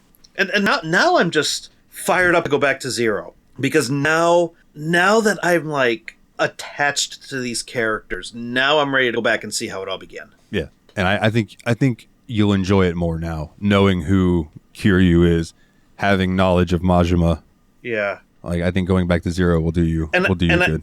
And I think having played 5, like getting to know Kiryu as an older man actually made me like him more than starting off with him as an arrogant 20-year-old. Because now I can tolerate the arrogant 20-year-old knowing what he's going to become. Yeah, I look forward to hearing. I don't even know if he was arrogant so much as bullheaded, really. I mean, combination of both, because at the beginning of 0, he does pretty much like say, I'm doing this and this is the only way. God, that never changes. Shit. Right. No, it doesn't. He's arrogant through the whole series. He's just more seasoned. Fuck. Never mind. I'm still going to play it. He's very stuck in his... He's stubborn. He's stubborn. He has a very clear sense of what's right and what's wrong. Yeah. And I do want to say... He always had that, I will do it this way. I don't remember if it was in 5 or if it was in this one, but I did love when he gets the cell phone and the person tells him, hey, you can save on your phone now. It's not the 80s anymore. I think that was this one, actually. It's 2016. And obviously it's a quality of life thing, because he has a cell phone now, so we could just save at will, which I loved. Unfortunately, when I go back to 0, I'm going to have to go back to finding payphones, but it is what it is. Yeah, just don't forget, because trust me, you'll be mad at yourself, and it will happen. Yeah, for sure. Well, is there anything else you boys want to chat about with the game before we give into a rating and do a little game of our own? Oh, I like baseball. I still want to go back and finish the baseball. Yeah, you liked baseball. I hated spearfishing, but you never got to spearfishing. I didn't really get to baseball. There's a lot to do in this game. Like, it's one of those games where I think you can very easily go into the post game and just bury yourself for hours and just do stuff. Oh, brother, there was times that... Then again, I meant to do that in 5 and 0, too, and Kiwami 2. I never did go back and do Claim Creator in Kiwami 2, and I did intend to for real, so who knows if me talking about it means I'll do any of these things. Well, Premium Adventure in 5 is actually something I might be interested in, because my understanding of 5 is that you can walk around with Haruka, and you could go to, like, karaoke with her, and you could play games with her, and I think the more that you do Premium Adventure, like... she'll start to do stuff like hold Kiryu's hand and stuff there's the Haruka, the meter or whatever, that you only can... If you don't immediately drop everything you're doing, you only get like one chance to do that during the game. Yeah. One thing I did a lot in 6, and I did a lot in 5 too, because it was in both, was stop by the Sega place and play some Virtua Fighter. Yeah. I didn't go to the Sega booth in 6 at all. I went in 5... and because I went in 5, and because I played Taiko no Tatsujin, that inspired me to actually go out and get the drum. And then I got the Steam version of the game, and then I eventually got the Switch version of the game. And Kyle and I play it every now and again, and he really likes it. He's bad at it. He's horrible, but He has fun. Oh yeah. But then it's a big drum you get to hit very hard. What's not to this like? one. So I'm kind of afraid if I go and play Samba de Amigo in Yakuza 6 that I'm going to end up going out and buying a pair of maracas and playing Samba de Amigo. Nate played it. Where's Samba de Amigo? I never saw that. Are you sure he wasn't playing that like in VR on his own thing? Was he? Because I thought at one point he was like, I did this and now I'm going to go play Samba de Amigo. Is that even a Sega game? It is a Sega game, but I think he was playing it on his Switch. I think that it's like the new Switch game that came out with the controllers. Is that what he was talking about? I thought he went to the Sega arcade in the game. I don't think it's in this game. Oh, never mind. I think you're on crack. Well, boys, let's do some ratings then. Mikolov, I'll have you start off. What would you give this game, I could say? I want to give it a 10 out of 10. It's just there's a couple of little things that are just keeping it from being exactly perfect, and they're just little annoyances. The cat quest was bugged, and you had to like actually look up a guide and do certain things to get the cats to spawn, and it was kind of annoying. But I did it because it was cats. Spearfishing. The spearfishing can go pound sand. I hated that mini game so much, and the fact that like it was required to do well in the baseball game turned me off to the baseball game. So there are things that could have been done a little bit better. You could tell that there's just some things that should probably be patched that aren't. And so I'm taking off exactly half a point for that. And I'm giving it 9.5 Sambas out of 10 Amigos. I don't care if it's not in the game. That's my rating. All right. Will, you want to go next? You want me to go? And you're also right. Outrun, Super Hang-On, and Space Harrier are in 6. And Virtua Fighter. Yeah, and Virtua Fighter. But Virtua Fighter's in all of them. It's just depending on which one. Yeah. No, Virtua Fighter wasn't in Zero. No. Well, that's true. Zero was Fantasy Zone, Outrun, Super Hang-On, and Space Harrier. That's curious that they actually have some of the same old games, but they do. Yeah. Huh. Yeah, I mean, in Zero you had to unlock Hang On and Fantasy Zone too, because I remember the quest to unlock them had really amusing cutscenes at the end. Yeah, you had to get really good at Outrun. So do you want to give your rating next? You want me to go? Sure, I'll go. I mean, again, I feel like it's a little bit risky that we have to kind of compare within series, because man, I don't know where I would order this game in terms of how much I liked it compared to the others, but I feel like the main quest was a little bit, it was much more tightly packed, I think, than a lot of them. I really enjoyed the side missions for the most part. Sorry, I'm interrupting you. And now I don't know why I'm interrupting you because I just lost it. Crap. Oh, we don't want to talk about the gym minigame real quick, do we? Probably not. I didn't like it.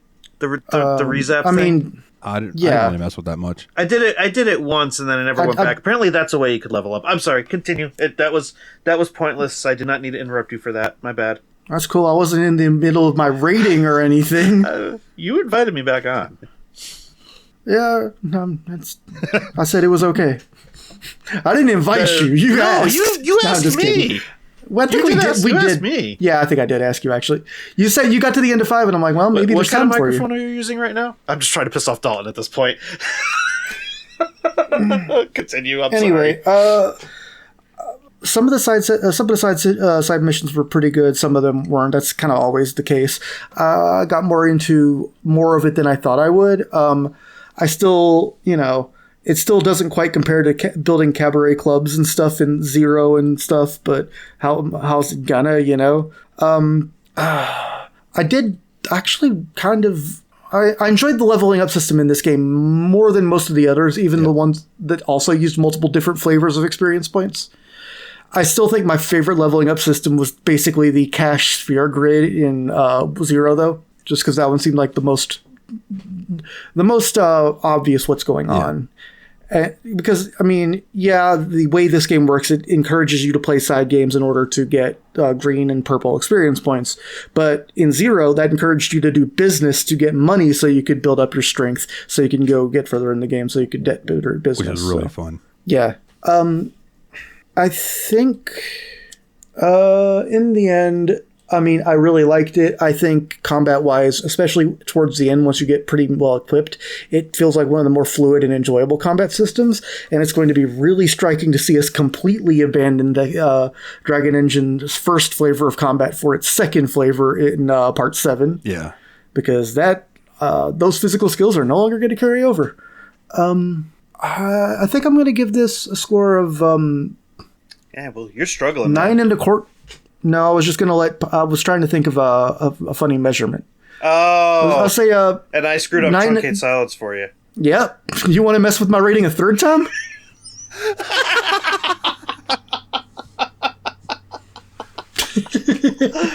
The suspense was killing me. I had to break the silence. There wasn't a silence until you did that. Okay, I'm gonna give it 9.25 pirate ghosts out of 10 big secrets. All right. I really thoroughly enjoyed this game. I thought the story was fantastic. The side stuff that I did do, I really, really enjoyed. And the Hirose family really just endeared the shit out of me.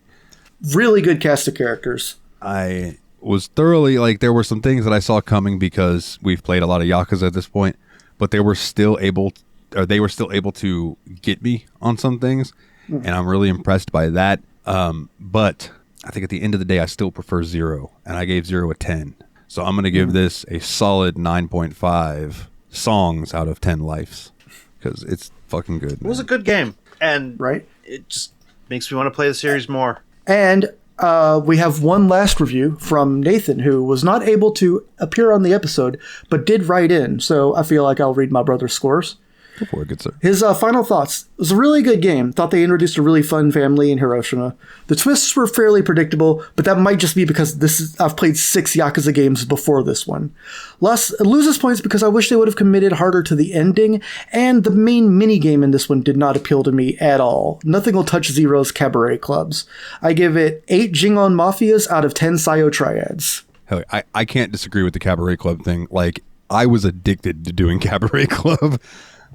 It was so good. Cabaret Club was weird too, because it took me a minute to get hooked because I found it overstimulating the first couple times because there's so many lights and noises.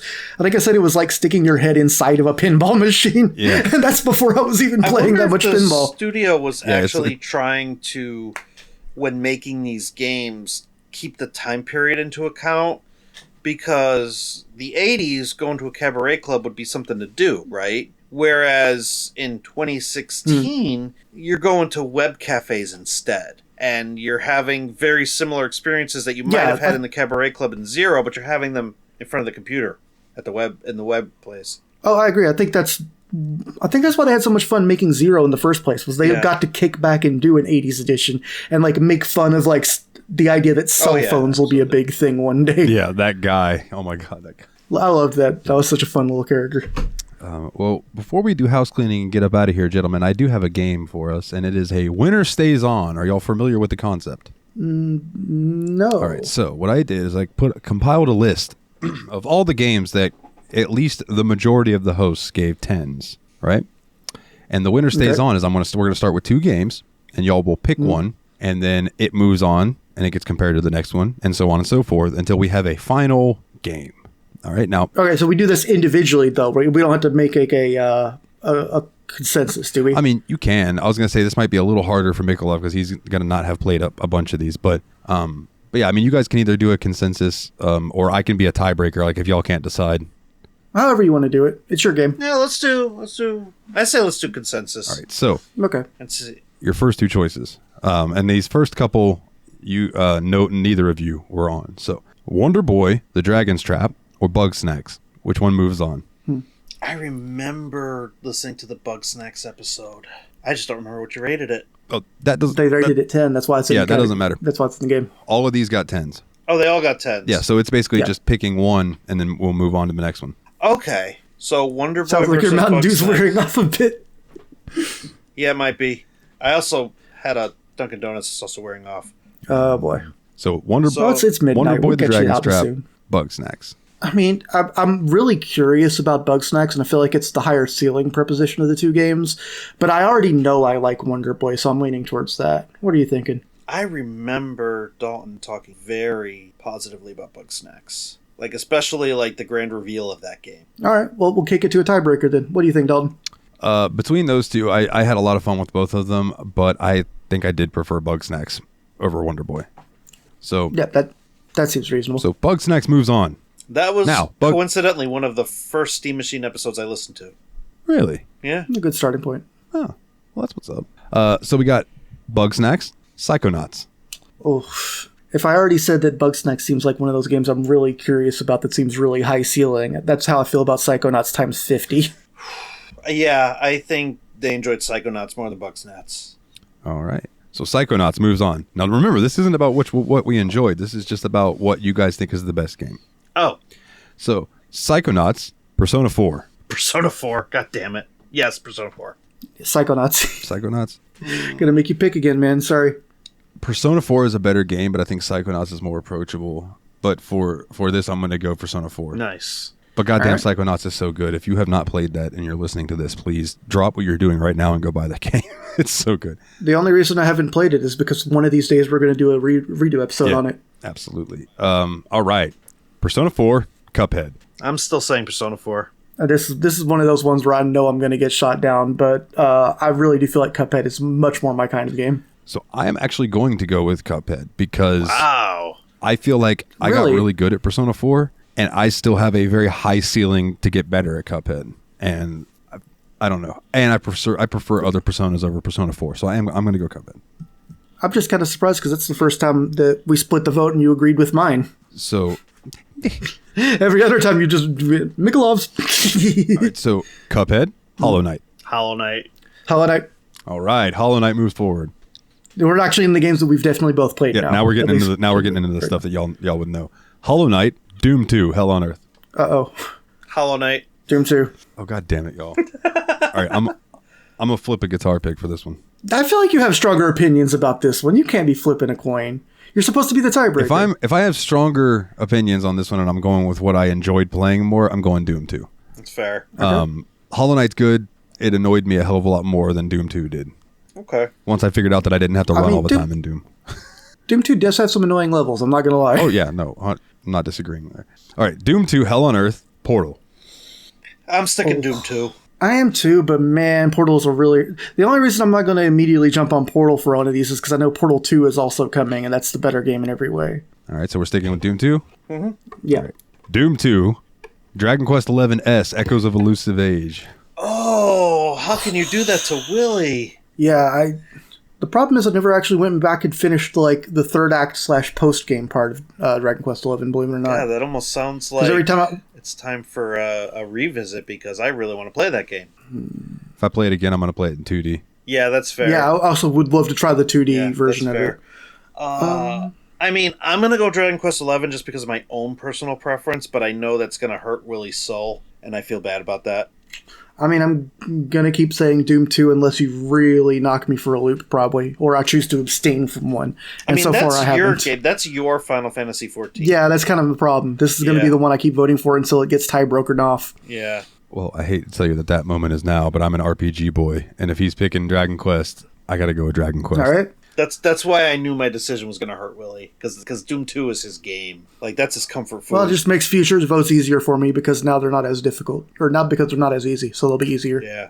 All right, so Dragon Quest XI S, Echoes of an Elusive Age, Definitive Edition, or Portal 2. Okay, I thought it'd get easier. Dragon Quest. This is weird. I actually am going to go with Dragon Quest on this one. Wow, all right. Dragon Quest XI, or Quake. Dragon Quest. Dragon Quest, actually. All right. Dragon Quest XI or Control? Dragon Quest. I think it's still going to be Dragon Quest, yeah. I really wish I liked the actual third-person shooter elements of Control. I love the setting and the world and the story, but I never vibed with the actual gameplay very well. All right. Dragon Quest XI or Yakuza 0? Fuck! Well, it's been good. I think it's Yakuza 0, and I'm starting to think that I can only think of one other game that I might have higher than Yakuza 0. All right. Because Doom is out, so yeah. All right. Yakuza 0 or Batman Arkham City? Still Yakuza 0. Yakuza 0. That's the fastest one. Yeah, goddamn, that was real quick. Yakuza 0 or Spider-Man Remastered? Still Yakuza 0. Yeah, slightly hard, not as immediate, but still Yakuza. All right. Yakuza Zero. It's best in show in its genre, and those two other games are in the same show. Yeah, that's fair. That's fair. The action game kind of thing. Yakuza. Well, the semi-open world to open world-ish third-person brawler, multi-beat-em-up type game, you know? They have a lot in common. Yakuza 0 or Yakuza Kiwami? I still got to go 0. I mean, Kiwami is a tighter experience, but I think 0 is still overall the king. Okay. I think 0 is more going to be, at least for me, a long-form game. Yeah. Whereas 5 and 6 were get-it-done type of games. 0 is going to be more, for me, a hangout in the world. 120 hours. Yeah. And I think Kiwami is also one where you kind of finish it and are finished with it. Although, again, there's arguments to be made as to which plot you prefer. Yeah, that I'll give it. And man, something I was thinking during 6 is, do you guys miss when we were fighting guys like Ryuji Goda? Man, those were nice days. All right, Yakuza 0 or Nier Automata? I'm still going to go Yakuza 0. I can't get into Nier for some reason. I wish I'd gotten into Nier too, because I feel like there's a lot to sink my teeth into in that one. But yeah, it's still Yakuza. All right. Yakuza 0 or Resident Evil 2 Remake? Hate Resident Evil, Yakuza 0. Hate Resident Evil. Hate those games. Ladies and gentlemen, this is Team Retrogue's final episode with the Steam Machine podcast. He will be going back to where he came from in the room with Majima for in the Tojo bitch cleave. Again being a bitch. I love you, buddy. Baka. Yakuza 0 or Dusk? Yakuza. Man, I really love Dusk. Same reasons as Resident Evil, because I'm a bitch. Well, I let Quake go pretty quickly. And now I'm kind of rethinking my whole boomer shooter allegiance thing. I was going to say, you did let go of Quake real quick. The thing is, my metrics are changing the more games we hear, you know? Oh, that's what's rough about this.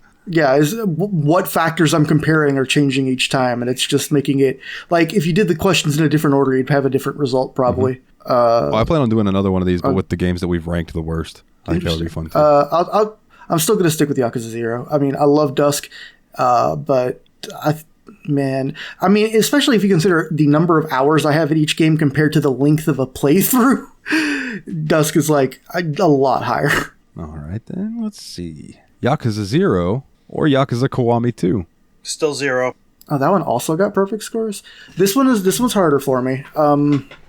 Like I said, I missed when we were playing Goda. Kiwami 2 had the combination of early series plots that kind of made a little bit more sense. While also letting you fight a tiger. Yeah, it used the same combat system as 6, which was really dope. You did fight a tiger, which was awesome. In 5, you fought a bear. Yeah, that felt... Even when that was happening, I'm like, man, this is even bigger than the time we fight a tiger.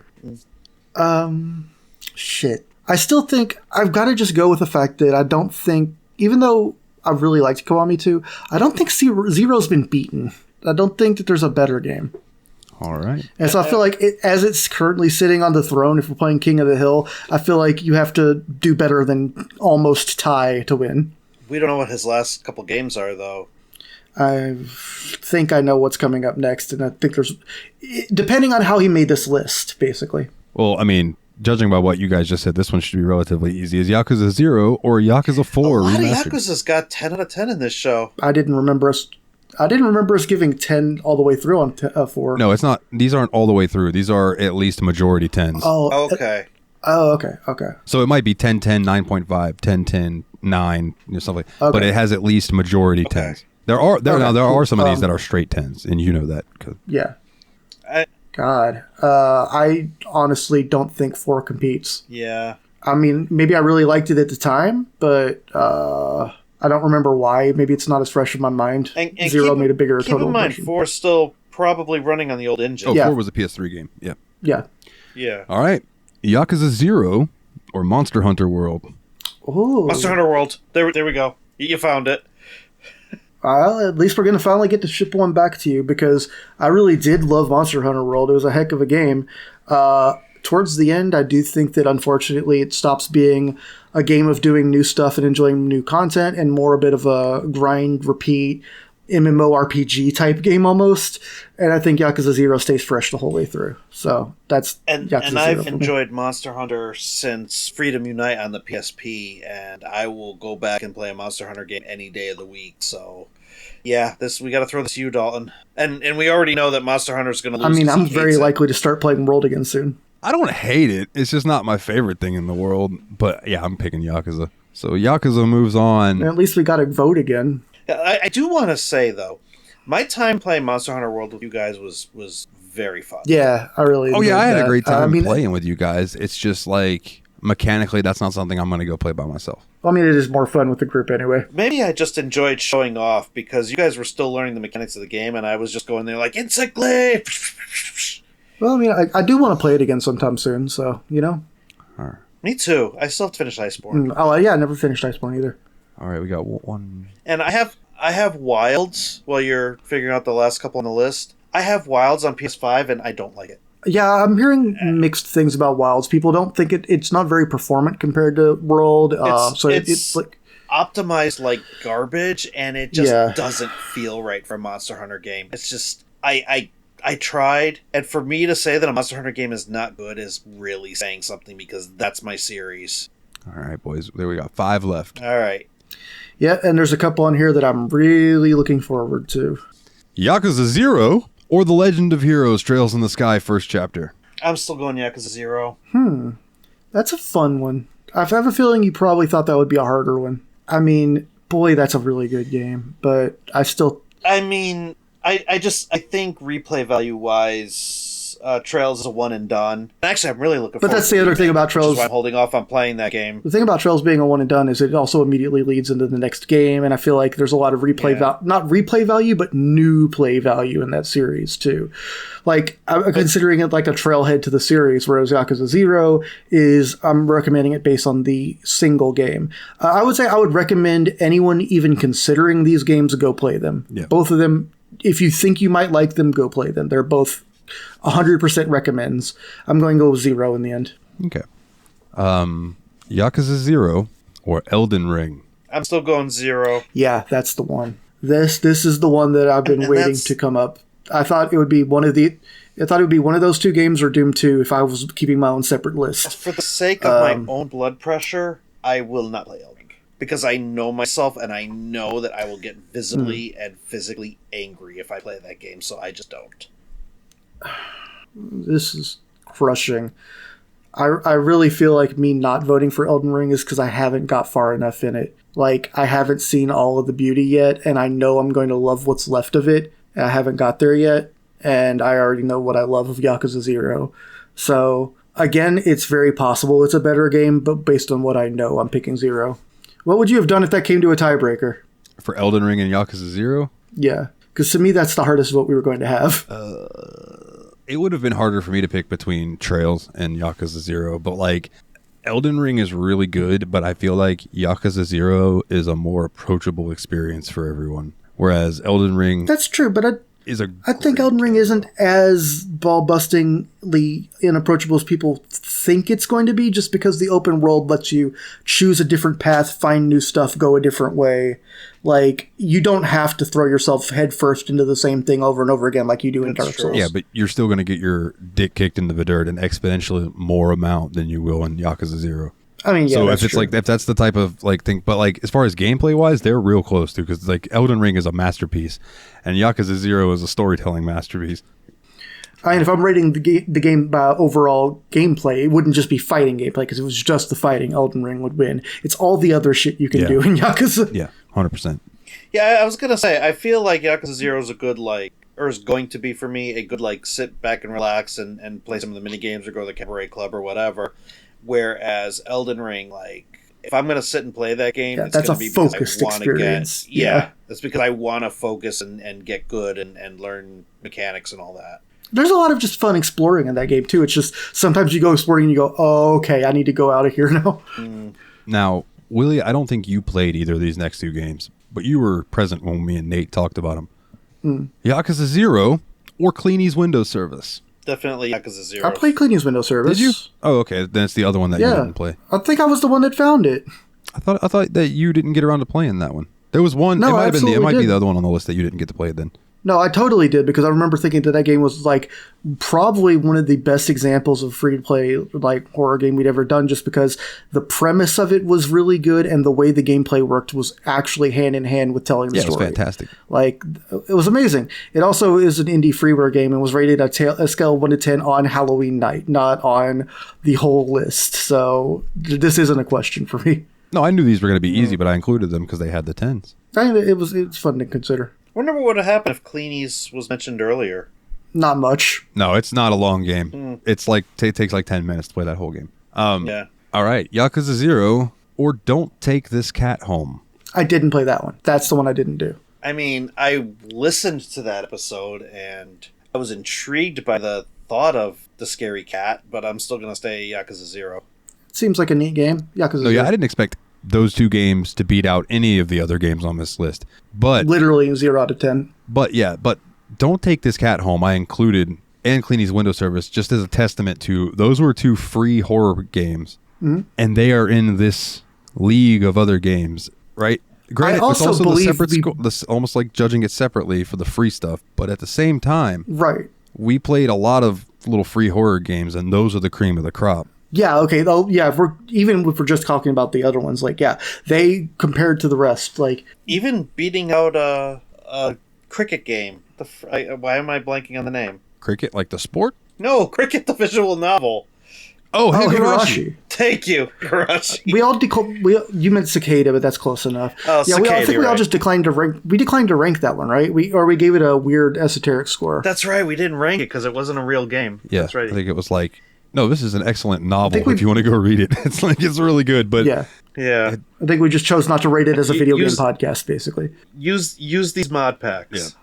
Yeah, because you did find really good mods for that. Also, while we're shouting out free indie games, I do want to say that if I wanted to call out one more that I still remember vividly, which isn't most of them, the Static Speaks My Name was really cool.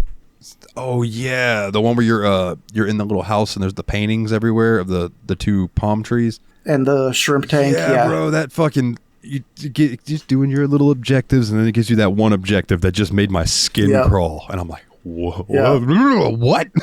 The other one that I played too, that was really hyper realistic looking because of the shaders and stuff. It was like 1999 or something like that. It's like September 1999. Yeah. I think we didn't end up doing that for the show, but I played it, and I just remember that we both played it. It's really amazing looking game. Yeah, that's an intense game. Well, like that was the first time I played a VHS filter game, because now there's a lot of VHS filter games that look very realistic. That one was so amazing that I didn't expect to be able to move around in it. Yeah, I was like, oh, this is going to be something I watch. Oh wait, no, WASD works. Yeah. All right, man. The final ranking: will Yakuza 0 take the crown? Yakuza 0 or Ys 8 Lacrimosa of Dana? Fuck! I was waiting for this. Ys 8.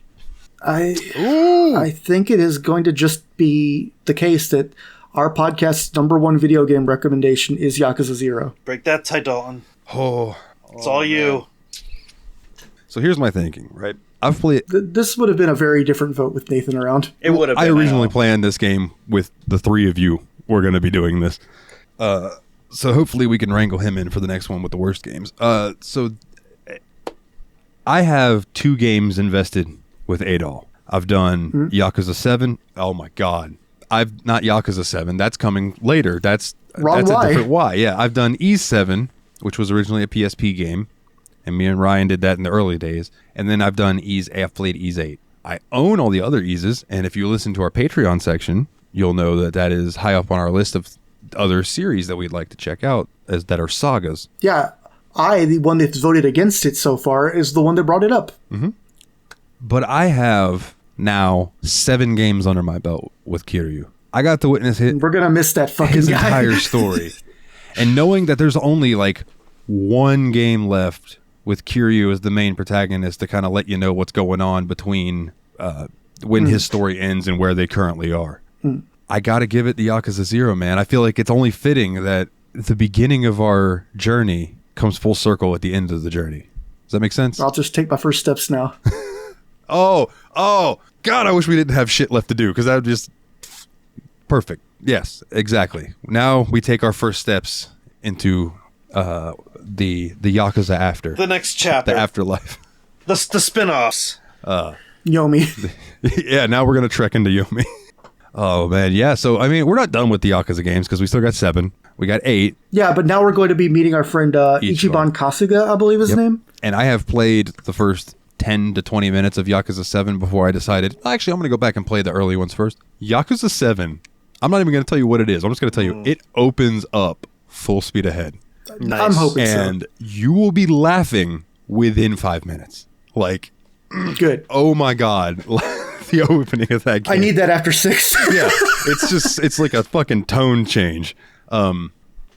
Hilarious. And I can't wait to get to it, man. And then we also got Ishin, if we ever want to do that, which is an old samurai story, but like the characters play other characters. Huh. Like the main character looks like Kiryu, but it's not Kiryu. It's some Japanese guy from like the 1400s or whenever that game takes place. It's real interesting, right? So then we've also got Like a Dragon Gaiden, the man who erased his name, which is the Kiryu. And then we've got... We are doing 8. I know we're doing Like a Dragon, then Lost Judgment, then 8, then Pirate Yakuza. I don't know when we're doing Judgment. Yeah, we need to throw Judgment in there somewhere. Yeah, I don't know what our plans for Judgment are yet. Because that's 2 games and it's another different protagonist. Yeah.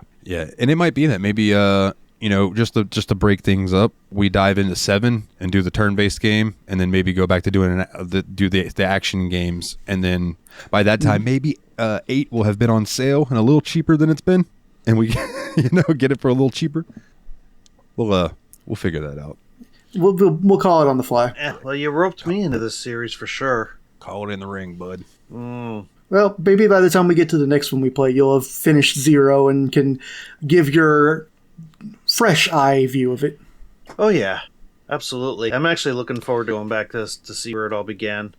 Now, I know it's been quite a while. It's been 2 months, but it was my pick to play Yakuza 6, which means that, Willie, it is now your choice, my dear friend. What do you have for us? What are we going to play? Well, I wanted to jump into a game that has just been one I've been interested in for a very long time, one that I've kind of almost picked a few times, one I've played a bunch of other games that are kind of similar to, just trying to get the feeling of this kind of game. I think it's time to do the one that is currently the flagship in its genre, Elite Dangerous. All right. I know little to nothing about that game. I did load it up and play it the other day, and I immediately was reminded of X4, the X series. It seems very similar to that, except I have, with Elite Dangerous, I have this DLC called Odyssey that they released, which is on foot stuff. So the game started me first-person shooter style, and I was like, oh. That's interesting. Okay. So then I made my way to my ship. So yeah, that was definitely interesting. But yeah, it'll be cool, man. And this is coming out a week from the night we're recording it, so we'll have 3 weeks to play that. So that'll be good for a game like that to kind of really be able to sink your teeth in. Oh, wow. So every time we talked about something like happening, like the media dump episode coming out tomorrow or whatever, it's all a week ago, actually. Yes. Yeah, that's my fault. Schedules change. Things happen, boats sail. But anyways, gentlemen, that is what we're going to be doing on the next episode of Elite Dangerous, which means that all we have left is house cleaning. And that is... Well, before we do that, do we want to talk about the next episode? Right. Okay, so September we have mapped out. The recording dates we have written down the recording dates. We so September 11th we are going to be recording what I'm going to call Mikolov's pick, because I don't know where to put his pick in yet. So that's going to be Mikolov's pick, and we're going to be doing Dave the Diver. Which, thank you for letting me have a pick again after disappearing for a couple months. It's all good, man. It's only fair. And then later on in the month, we're going to be doing a crossover with Dane and Jeff's Media Dump, and we will be playing Slay the Princess, which if you know nothing about, good. Go into it knowing nothing about it. And then with the crossover, I think what we're also going to be doing, and I'm sure you guys are welcome to join, but I know I'll be over there doing a movie with them, and I don't know if they've announced what movie that is yet, so I won't say that here, but it's a movie I'm very excited to watch. I'll say that much. So that'll be September, because they didn't want to step on our toes with Spooktober, so they do Spooktember, and then that'll roll into us doing Spooktober, doing the horror games. Which let's start thinking about what we want to play in October, because that's going to come up quicker than you think. Yeah, that's true. Oh, always does. You know, so keep that on the back burner, gentlemen. And yeah, I've certainly got a few things I want to pass by you. Cool. I look forward to it because you know me. Like, I love spooky season. I'm gonna be probably getting a Shudder subscription for the month, like I usually do, and watch some horror. Which means I have to find a spoopy game because you know how I get around that time of year. Don't say bitchy. I know you're thinking it. No, I was just thinking, like, man, I could just be like, okay, my pick for Spooktimber is Agony, and make you play something like that. Let's go through a walking simulator through hell. That's what Agony is, basically. I mean, pretty sure that's what happens whenever I go to stand up off my chair and make grunting parent old man noises. Agony. But yeah, so if you would do us a favor and go give us a review on iTunes and Spotify, it really does help us out in the algorithm, helps people find the show. And new ears and new eyes are always welcome. And if you are new around here, please do come join us in Discord, bit.ly/TSMP Discord, all capital letters, to get you an invite into the server. You can come in, join in on the shenanigans. There's always chats going on in here daily. You can vote on the polls. Let's do a quick poll rundown. The long poll at the moment, as we mentioned earlier, is tied with The Witcher Enhanced Edition and Gothic leading. But the other choices on that poll are One Piece World Seeker, The Seventh Circle Endless Nightmare, and Crusader No Remorse. The short game poll that is going right now is Trials Fusion, Mork Red, Chuchel, Battlefield 1, and Myst Masterpiece Edition, which is winning at the moment. And then we have a retro poll, which right now has 4 selections on it, because at the time we did it, it was just me and Willie. And it is Shanghai for the PC Engine and TurboGrafx 16, DuckTales for the NES, Army Men, Toys in Space for the PC, or Comics Zone for the Sega Genesis. And Shanghai has no votes, and all of the rest of them are tied. Wow. So I'm going to be fixing that in a minute. Don't sleep on Shanghai. Don't sleep on Shanghai. Shanghai's great. That game is fucking fantastic. Shanghai Mahjong is awesome. It really is so fun. I learned to play it a couple weeks ago, and I did actually really enjoy it. DuckTales is now winning. Fucker. All right. So, Fucktails. bit.ly/TSMB Discord.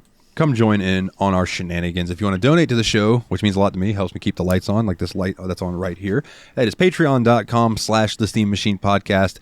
$1 a month gets you the episodes early, and you get the banter in the beginning that is just for the Patreon section. This week we talked about what are other sagas in video games that we would like to experience on the show, like we have with the Kiryu saga. If you donate $10 or more, you get that plus your name read on each and every episode, like these wonderful, wonderful people right here. Nate's Cogsworth, the 7th of June-iper, Jeff, the original Expendable, Mr. Syllables, Old Jeffy Lube, also he is a duck, Ariesoradam, shout out to his podcast, Spectre Approved, Team Retrogue, go check him out over on YouTube, Mr. Puzzles, Dane himself, Flyin, Brian, Doran, Gray, and the RPG, Wolverine, Logan, Joreid. Do it the Ace Ventura style.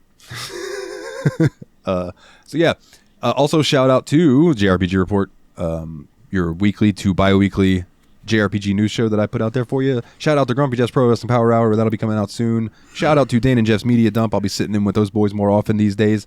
Willie, before I ask Mikolov to plug his stuff, is there anything that you would like to plug, my good sir? Brush your teeth. Brush your teeth and wash your ass. Any other order. Don't brush your ass and wash your teeth. Not with the same brush anyway. You could pick your nose. Your friend can pick their nose. Don't pick your friend. You can pick your friends. You can pick your nose. Don't pick your friend's nose. Don't pick your friend's nose. And you can prick your finger. Just don't finger your prick. Take 3 times you're playing with yourself. Mikolov, plug your stuff, my good sir. Team Retrogue. I don't know where it's going, but it's going somewhere, and hopefully everybody's here for the ride. Really, really trying to get to 5,000 subs. So if you have not subscribed, please head over to YouTube and do that. That would mean the world. And you'll see me here off and on. Ichiban is in Dave the Diver, by the way, just so you guys know. There's a little DLC with him, so I'm looking forward to doing that with you guys. Yeah. Hooray. Man, that's going to be fun. All right, boys, we'll be back in 2 weeks to talk about Elite Dangerous. I don't know why I almost said Elite Odyssey. I'm like, that's not right. Elite Dangerous. And until then, everybody, just, take it easy.